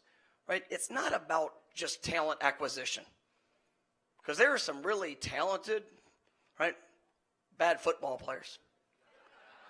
And I'm just saying, because, ultimately it's still about putting together the most talented team, a team that complements each other. And ultimately, that's where when you look back in these last few years as we've continued to get better, right, it's a team that cares about each other.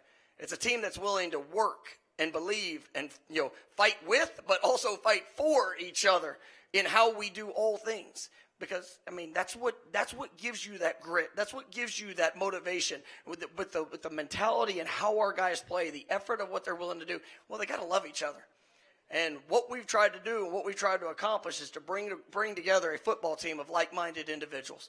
And that's what we have. And watching these guys, the investment they're making with each other, I think this has a chance to be a very special group. And it doesn't hurt that they're the fastest team that we've ever had. So it's going to be exciting to watch those guys go out and compete. As we jump into to tomorrow, this will be our 14th opportunity to get on the field this spring.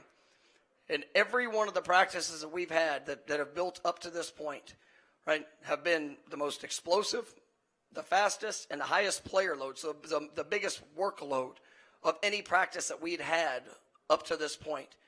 So that talks to you because, a coach can get blinded sometimes. You can get excited about what you think you have. In today's age with sports science, and everything we do is GPS related. So we track them. So if a guy thinks he's fast, we can tell him whether he is or whether he isn't, right? But we go back and we watch every metric of what our guys do, and our every practice throughout the course of this spring, we kept hitting personal best. You see guys, yesterday's practice, I heard as I was coming in, I heard him talk about Marvin Jones. Marvin Jones at 255 pounds yesterday went 20.6 miles per hour running on the football field. And, you have Pat Payton that's also hit over 20 miles per hour. You got, the receiving core, the receivers, the running backs, the defensive backs. To give you a little bit of perspective, right? Our first practice a year ago in spring ball, we had, I think it was 4, possibly 5 guys that went over 20 miles per hour in practice 1. I think it was 17 or 18 that went over 19 miles per hour on practice number 1. This year, practice 1, we had 10 guys over 20, and we had 29 guys over 19. Now with speed, explosive power, and great strength, now the battle that we have is to go and grow in the consistency of our fundamentals, our discipline, working together, the execution. And those are the things I'm excited to see, and I've been excited about the growth that we've had throughout this spring ball. Because, you know, guys coming from all different places, right, whether it's high school, obviously whether it's a transfer, whether it's guys that have been here for a few years that are being asked to do more, right, seeing the intent that they have on those little things. And, you know, as we've gone through leading up to yesterday, you know, I know I said this in my press conference after practice yesterday. I've been a head coach for now going into my 9th year, and I've been around. You know, this is my 20th year of being a college coach, and I always get a great sense of what the identity of a team's going to be. The last practice before you have the showcase, before you have whether it's a spring game or our showcase in our situation here on tomorrow, right? How do they approach that? Because you know what human nature wants you to do as a player when you get to the end? Just kind of want to get through. Our practice yesterday, and I know we had a few people that are here that were out there on that practice field. That was one of the most physical, aggressive. I mean, as you say in football, the piss was running hot yesterday, so they were rolling. We had a few skirmishes that we had to kind of work through, I would say. But I mean, it is a fun team to coach, and we got a lot of talented guys, a lot of guys that are really embracing that leadership role, and just so excited for what's ahead. And so as we continue to move forward, right, we appreciate everything that you do to help support our program.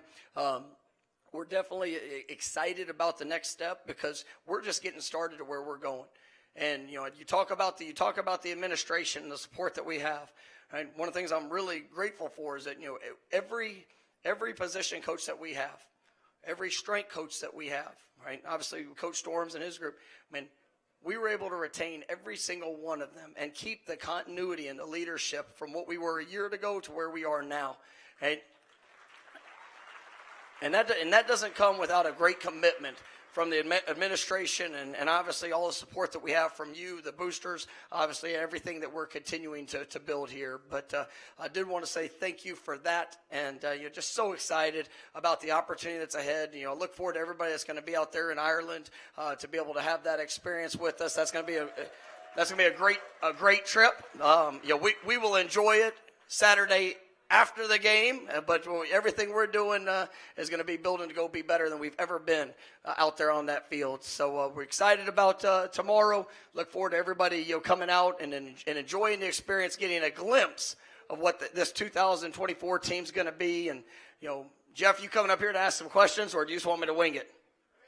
I can go for a little bit longer if you want to come ask some questions. There might be some other information everybody would like to know. Hey, let's get a round for Jeff CULHANE, huh? Thank you, Coach. Appreciate that. You're fired up. You're ready to go. Excited about tomorrow. What's your? It's a showcase. It's not a game.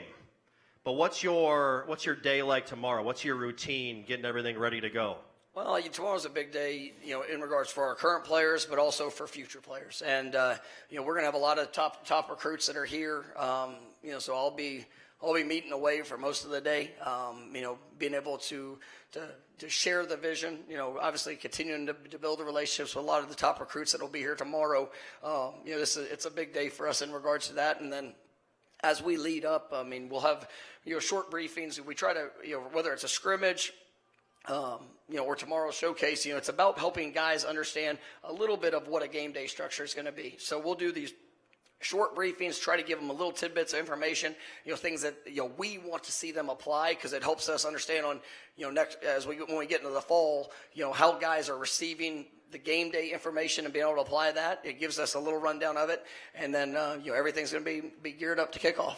I know we talked a lot about this tonight with returners, newcomers. You talked about a lot of your guys, but I know so many are here that are excited about seeing the quarterback room on display in spring ball in the showcase tomorrow. I know Brock and Luke have a couple of nagging things. They won't be available in the showcase tomorrow afternoon, but what opportunities for guys like DJ Uiagalelei, Trevor Jackson, I know you're really excited about at a Winter Garden, and you got a couple of young guys in Dylan McNamara and Michael Grant who, they can climb the ladder a little bit and take advantage of the opportunity. How many times have you practiced DJ's last name? Let me tell a quick story with Coach. When DJ, it was announced that he was going to be a Knoll, which we were all very excited about, right? I texted Coach and I said, Coach, congratulations on DJ being the newest member of your team. And I'm already practicing in the mirror, Ron Burgundy style, the last name. And Coach just sent a gift back that just said, good luck. And that was it.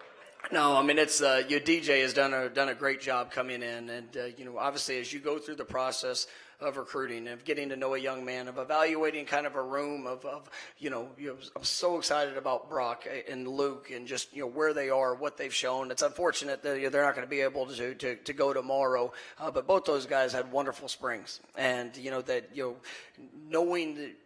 What they've done to this point with Brock in his first year, and then Luke coming in, absolutely believe in what the future for those guys is going to be. And you get a guy like DJ that has great experience, but as I went and I've watched everything he's done. For the 2 years that he was in conference, for the what he did last year out at Oregon State. I mean, I see a young man that has tremendous ability. I mean, his arm talent is elite. Obviously the size, just the understanding of the position, and the on the field experience is great. But it was also something that any person we bring into this program, there's got to be a tie to what are they going to bring to this locker room? What are they going to bring to this team? What are they going to bring on the field? But also, I'm not going to bring somebody to this program that I don't feel like we can make them better. And that's what DJ. I see talent, I saw ability, but really being able to hone in on some of those things, with his footwork and the progressions, and being able to build that confidence of how to play to the strengths of his game. And he has been outstanding this spring, and really the amount of information we've thrown on him, the work that he's done, off the field, on his own, making sure that, because every time you come into a new offense, you learn a new language. And I always challenge people, he's been in 3 different systems. Go learn 3 different languages and then have to go out there and execute with 10 other guys, and to do it in a very fast period of time. So how quickly he's adapted has been awesome. But I think, especially after that first week of spring ball, kind of getting his feet wet within the offense, he's absolutely flourished, and so excited about the leader and the young man. But man, he's got a special ability, and is really just ascending right here before our eyes. Yep, Coach, we've heard you talk about speed with this group, and speed with the skill positions. I know speed in the secondary with who's returning, and certainly the newcomers, whether it's via the transfer portal or the just dynamic true freshmen, early enrollees you have in the back end. But on the offensive side, you say speed. We've heard some great things about Malik Benson. I know you have high expectations for him, but Coach Yak, David Johnson, says Jalen Lucas is like a stick of dynamite, and he's not lying. Jalen Lucas is, he is a special athlete, special player. Obviously related to Ja'Gai Douglas, who's been here for the last few years. But Jalen has really probably been one of the stars of spring, up to this point. Just the versatility of what he can do. Very similar to how we've kind of utilized Lawrence Toafili these last few years, where you see him in the backfield, you see him at receiver. Obviously he's already been an All-American returner, in the kick returning game, but has really embraced the opportunity. I think when a guy like himself, he can turn on film and see what we were able to do with KEON, who had never returned punts, in our punt return game. He sees that as a tremendous chance to be able to change the game. But he's going to be a guy that's really going to be able to do it all, and he's got he's hit. I think he went 22-8. Wow. It's the fastest we've ever had. On our within our team. He's an explosive player, but just a great young man. Really doing some wonderful things to help complement what's already in that room. Yep. Your defensive line. Certainly, we're excited next Thursday because we're going to hear Jared Verse's name called in a first-round selection in Detroit. And what a presence and an impact he made in his 2 seasons here at Florida State. And talk about NIL, that was certainly a great thing.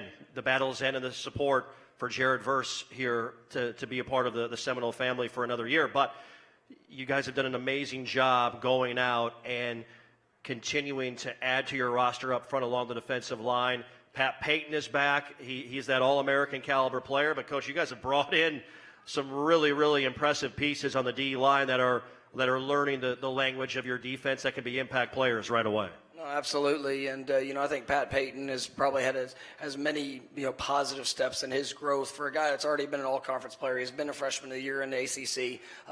To see the impact that he's made on his own body, but his speed, his explosiveness, the leadership that he's really worked to develop, through with opportunity, and then you have guys that have also like a Byron Turner, who's really played some really good snaps last year that's getting a chance to continue to grow. But then, you see some of the newcomers that have joined in, and, whether it's Sione, whether, Yotomi, obviously Marvin Jones Jr., who I referenced to earlier. I mean, these are guys that, have experience, but they absolutely fit the dynamic of what we're looking for, because they're all guys that are very, very competitive, but also unselfish players, and understanding that each of their strengths can be something that makes our defensive front that much better. And we saw glimpses of that last year. There at the defensive end position. I think this will be a deeper position than what we had, and the way that I've seen those guys go out there and compete, I think it can be really, really special there at defensive end, which also will allow that defensive tackle position to really you'll be able to emerge. You got Josh Farmer, who was an all-conference player. I think he's got a chance to have be one of the best D tackles in college football next year. Darryl Jackson, who only got one opportunity to be able to compete last year, but he's had an unbelievable offseason. He's 325 pounds, and I mean he's running better than he's ever run. He's stronger, he's faster, he has a great understanding of what we're asking him to do, and then really a good group of guys behind him that are pushing to kind of emerge into that next role and that next step. So you'll feel great about that group, and really think it's going to be an impactful force. I know tomorrow you mentioned it's the next opportunity for your team, for your guys to compete, to get better. Is there any specific position group or anybody within that setting tomorrow that you're interested, kind of curious, hey, how are they going to handle this? I want to see maybe somebody emerge, or a group show me what they're capable of. Yeah, I mean, there's a couple. I mean, obviously the linebacker position, that's a group. I've been beyond pleased with what I've seen from that group throughout the course of spring ball. DJ Lundy has done an outstanding job. He's played so much football for us over the last 4 years now, and just his chance to really be the quarterback of that group, and he's embraced and done a wonderful job through spring ball.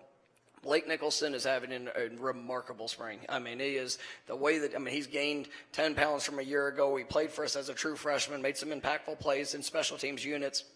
But, he's one of the better athletes that we have on our football team, and you see the confidence growing with every rep. Omar Graham, finally, he battled so many injuries a year ago that, it was really tough on him, and was limited at the first part of spring, but now getting back to full speed. And, he's had a great last, week and a half out of practice. Justin Cryer, another guy that's really, taken a really positive step. I think that, those first four, and then you bring in a newcomer like Sean Murphy, who's got all the talent, the ability. He's learning the system. He's coming in, and he's got the height, weight, size, speed, all of those things. Now it's just continuing to gain the confidence and the calls and the fits and the things that are necessary. But and then also a couple new young freshmen that I'm excited to see. So that group is one that I'm really going to have a strong eye on tomorrow. Offensively, I think it's a continued emergence within that receiver group. I know the tight end group is one that I think has had a remarkable spring. I know I talked about him in my press conference yesterday. We've got four guys. We had a couple guys, obviously Jaheim Bell, and a couple guys that are no longer with the program. But when you look at Kyle Morlock, Jackson West, Brian Courtney, all three of those guys have been really, really good in the things we ask them to do. They've been very impactful in every scrimmage. But then Landon Thomas, that's one of those young freshmen that I said, he's on the fast track. I told him yesterday he doesn't have a choice. He's helping his football team this year, and I mean he is he's a great young man. Excited about him, but really that receiving group, I want to see the continued emergence. You mentioned Malik Benson. We got one there. I mean he is a special player, extremely fast. Can really very versatile. Great playmaker. I've been excited about you've seen the growth. Kentron's had some really good days. Hakeem Williams is night and day from where he was a year ago. I think he's got a chance to really have a breakout type of year. Ja'Kai, guys like Deuce Spann that have been working to compete and really try to emerge on that next step. You'll hear Jalen Brown is another player that he's a redshirt freshman. Coming in from LSU, game-changing speed. One of the fastest players on our team. He's had a really good spring, and I'm excited to see him get a chance to go compete and put himself in a position to be able to be one of those impact players. Talk about built by storms. Did you guys see my post-practice conversation with Hakeem a couple of weeks ago? Man, night and day. They weren't talking about me in the weight room. I can promise you that. After that one, Coach. No, they weren't. Yeah. No, I mean, but it's you see growth, you see development, and that's what you want to see from your freshmen that come in. Hakeem did enough things to be able to impact our program and play as a true freshman. But then you add another offseason, you add the confidence in what he's supposed to do, how he's supposed to do it. Coach Storms and his staff did a great job, but Hakeem's putting in the work, and so I think we got a great player there, and now it's just about building the consistency of what it takes. Out there on the perimeter, and I think the talent's there. We just got to go.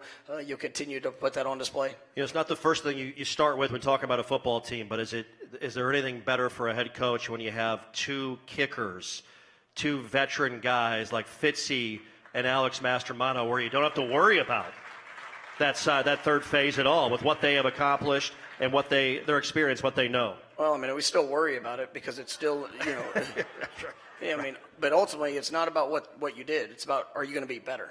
And when you have a guy that, I think both those guys have a chance to be as good as there is in the country. I think both of them have talent, ability, but now it's about going to put it on display. And it's about going up and so it's embracing that challenge, because there's never a time you could take a deep breath. You can always look back and say, well, because we have some guys that have had great years. But if they're not better tomorrow when they step on that field, then it's a failure. And so we have got to go push at every position to go, achieve that next step. But to have the experience, to have the talent, the ability, the leadership, from those guys, I mean, it is special. And they're a great unit. Mason Arnold, I know nobody ever likes to talk about the deep snapper, and really after this, I probably won't ever talk about him. Hopefully again, but we're losing an All-American deep snapper in James Rosenberry, and he was phenomenal for the last 3 years. But I could not. I mean, for a guy that's come in and done his job at an elite level, I mean, Mason Arnold has done an extraordinary job. Here, obviously want him to have a great day tomorrow, but man, what a spring he's had in transitioning the opportunity competing for that spot. Yeah. Before we say goodbye, I know you've mentioned it, and we've talked about it a lot tonight. And again, thank you everyone for taking the time and being out here and your support tonight. But continue to reiterate, Coach, how everybody here can have an impact with your football program right now, with the Battle's End and supporting Florida State football and Florida State athletics as a whole. No, absolutely. And, I appreciate everybody being here tonight and just the commitment to what we're doing. And, obviously the Battle's End is a wonderful organization. It's been a game changer for us. And as you go through college athletics, it is a new age in college athletics. And, NIL is not going away.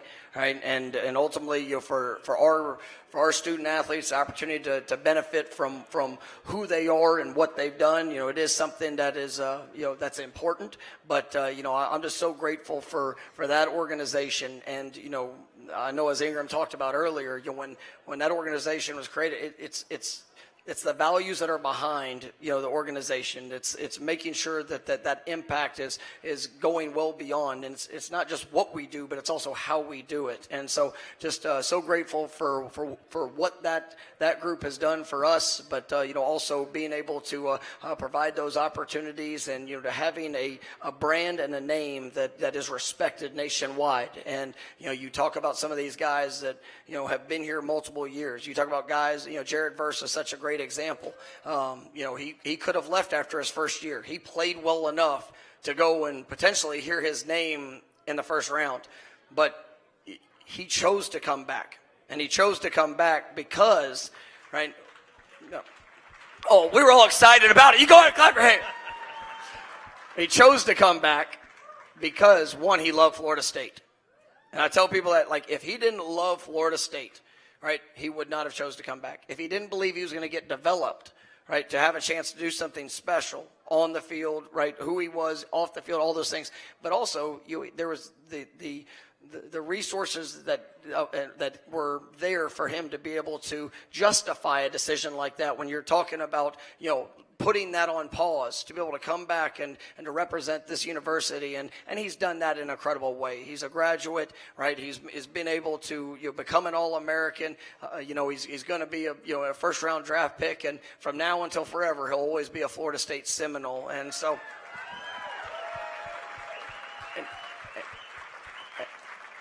And ultimately, as we continue to push forward, it's still always going to come down to finding the best fit for Florida State, right? And as we go through the recruiting process, I'm very transparent with these guys, and we make sure that for all the talent and all the ability that they're going to fit that locker room, that they're going to fit and understand and embrace the standard of putting on that garnet and gold and what it needs to look like. Because I still tell people everywhere in the country, everybody always wants to say, what is it about Florida State? I say the people make the place, but it's also a place where what you do is critically important, because I know we got to win games, but how you do it is what makes the place special, because we've had the example, right, in Coach Bowden and all those great teams and all the great players that when you win both on and off the field, right, man, you get a chance to have just such a special legacy. And, it's really, built this program to what it is. And, that's what we're aspiring to continue to do as we're moving forward, here in these years to come. But it's going to be a great year. Definitely appreciate all the support and the continued support because we absolutely need you. Right? But we're going to make sure that we represent you the way you deserve to be represented. That's a first-class fashion in everything that we do. Coach, we can't thank you enough. And it's been amazing to watch you and your staff and everyone within your program build Florida State football back where it's at right now and back where it belongs. And we know you're continuing to climb and continuing to build. Thank you so much for everything. Well, I definitely appreciate everybody coming out tonight, and I am honored for the opportunity to represent you and lead this program. And once again, we're just getting started. See everybody tomorrow, and go Noles. Mike Norvell, ladies and gentlemen.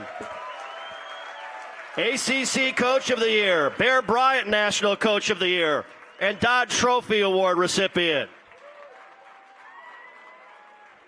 Thank you, Coach, very much. You guys ready to run through a wall or what? That's right. Well, I tell you what, we wanted to recognize before we say goodbye some former players that are here.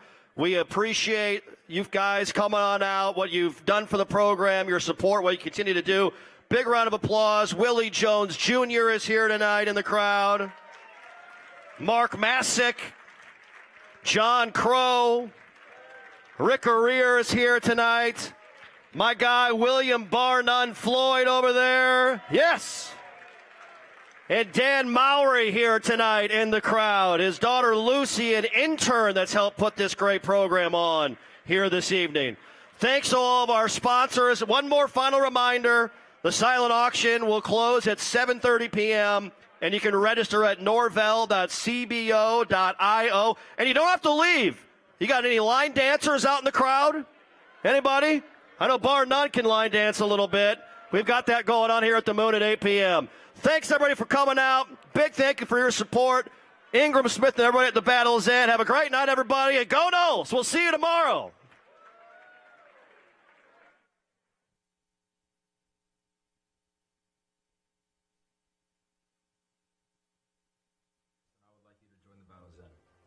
The Battle's End is a proud partner of Florida State Athletics. It provides a unique opportunity for our student athletes in not only helping them personally, but also professionally throughout their experience in the NIL space. Drill, the ball is loose! I'm KEON, and I'm Tatum Bethune, and we would like for you to join the Battle's End.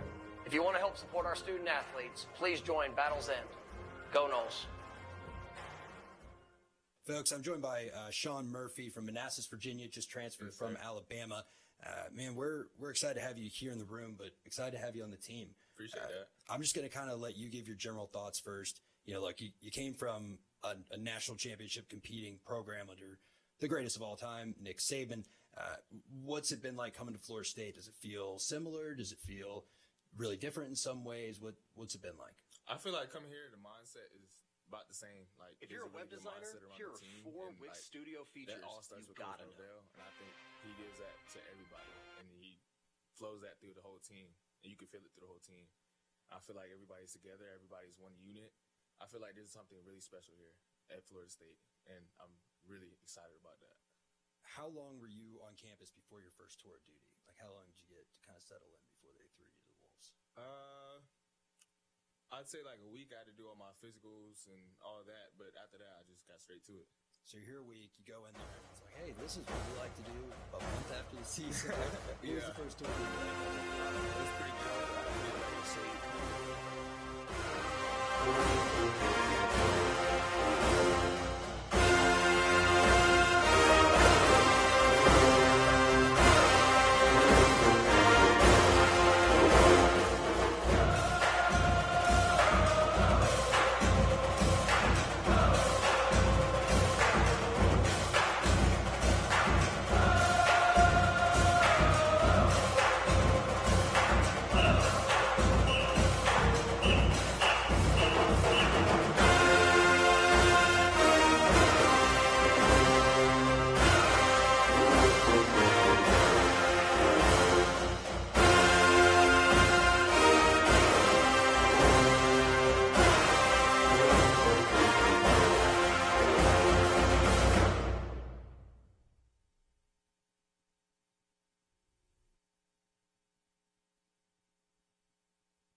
So how much do you and your teammates mean a lot? We'll take some questions from the chat, but you again come in and just play for a national championship Alabama.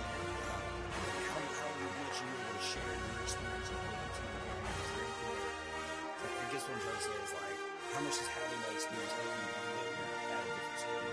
Well, I think it helps a lot. I think just meshing culture with this team, this other team, I think we could all create something special as one, and just picking Saban's brain and taking everything I learned from him and just bringing it here, that helps a lot, and just learning from what they have already here and they already established here, that's a lot. So I feel like meshing all that together just develops me in a different type of way. Get folks throw any questions out, throw them in the chat. Jordan can throw them up on the screen for me. And if y'all are liking, make sure you like the video, subscribe. That will bump it up in the algorithm and get more people in here. What's been your favorite part about spring practices so far? Just the atmosphere, like just the players, everybody I'm doing it with, just how I'm being coached, the technique I'm learning, just everything. It's just a fun experience. The energy, the vibes, everything is great during practice, and it's like no other. Like practice is extremely fun, how it should be, and it's intense at the same time. What was it like being in Doak Campbell for the first time? I know it's a little different with the construction, but yeah. I mean, it's one of the cathedrals of college football. What was that like? It was a great experience. I mean, it was my first time in Doak Campbell, and I was just very happy and excited to be there. And I was blessed and honored to have the opportunity. So Grillmaster wants to know, for a player that's new to the room here, what stands out the most about this program? Is it position coaches? Obviously, you talked about Coach Norvell, relationships with other players. What's the most unique?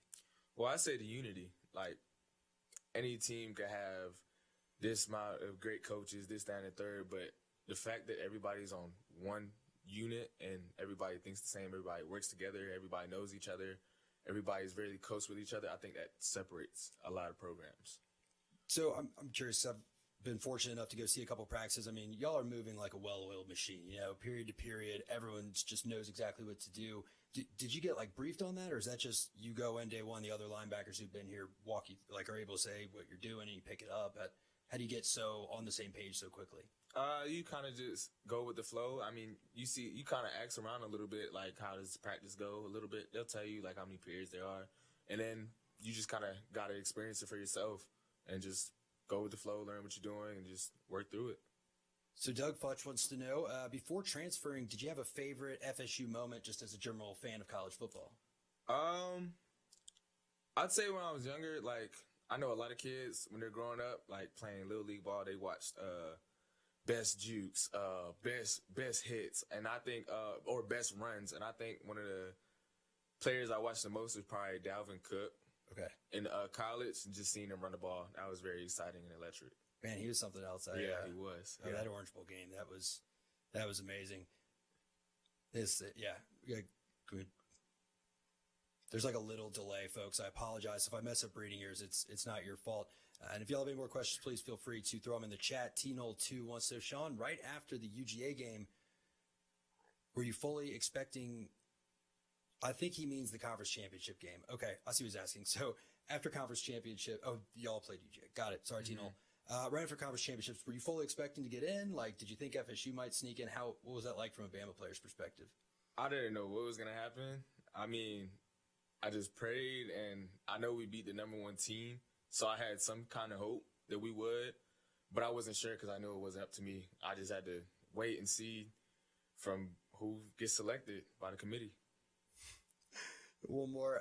Any clue how Norvell has the energy he has? He seems 100 at all times. Oh, yeah. I mean, from the first time he recruited me in high school and the second time, his energy hasn't changed. He has a different type of energy about him, and it's every day, all day, whether it's 5 a.m., 6 a.m. to 10 at night. It doesn't matter. He's going to have the same energy. Same volume Very the whole time? consistent the whole time. I was wondering, like, with spring practice coming up, does he have to, like, go, I don't know, find somewhere to just practice his vocal cords at screaming so he doesn't lose his voice the first couple of days? I don't know how he keeps his voice. Usually somebody yells the whole time and they just lose their whole voice. But yeah, I don't know. He a pro at that. That's awesome, man. All right, guys. So next we're going to have Justin Cryer coming through here. Sean, we really appreciate you stopping by, man. We're excited to see what you do on the field here in 2024. Appreciate that. Yeah, man, you just head on out. I'm not going to try to shake your hand because, again, it just gets too weird. It's about the investment, the work, the relationships. We've got a very confident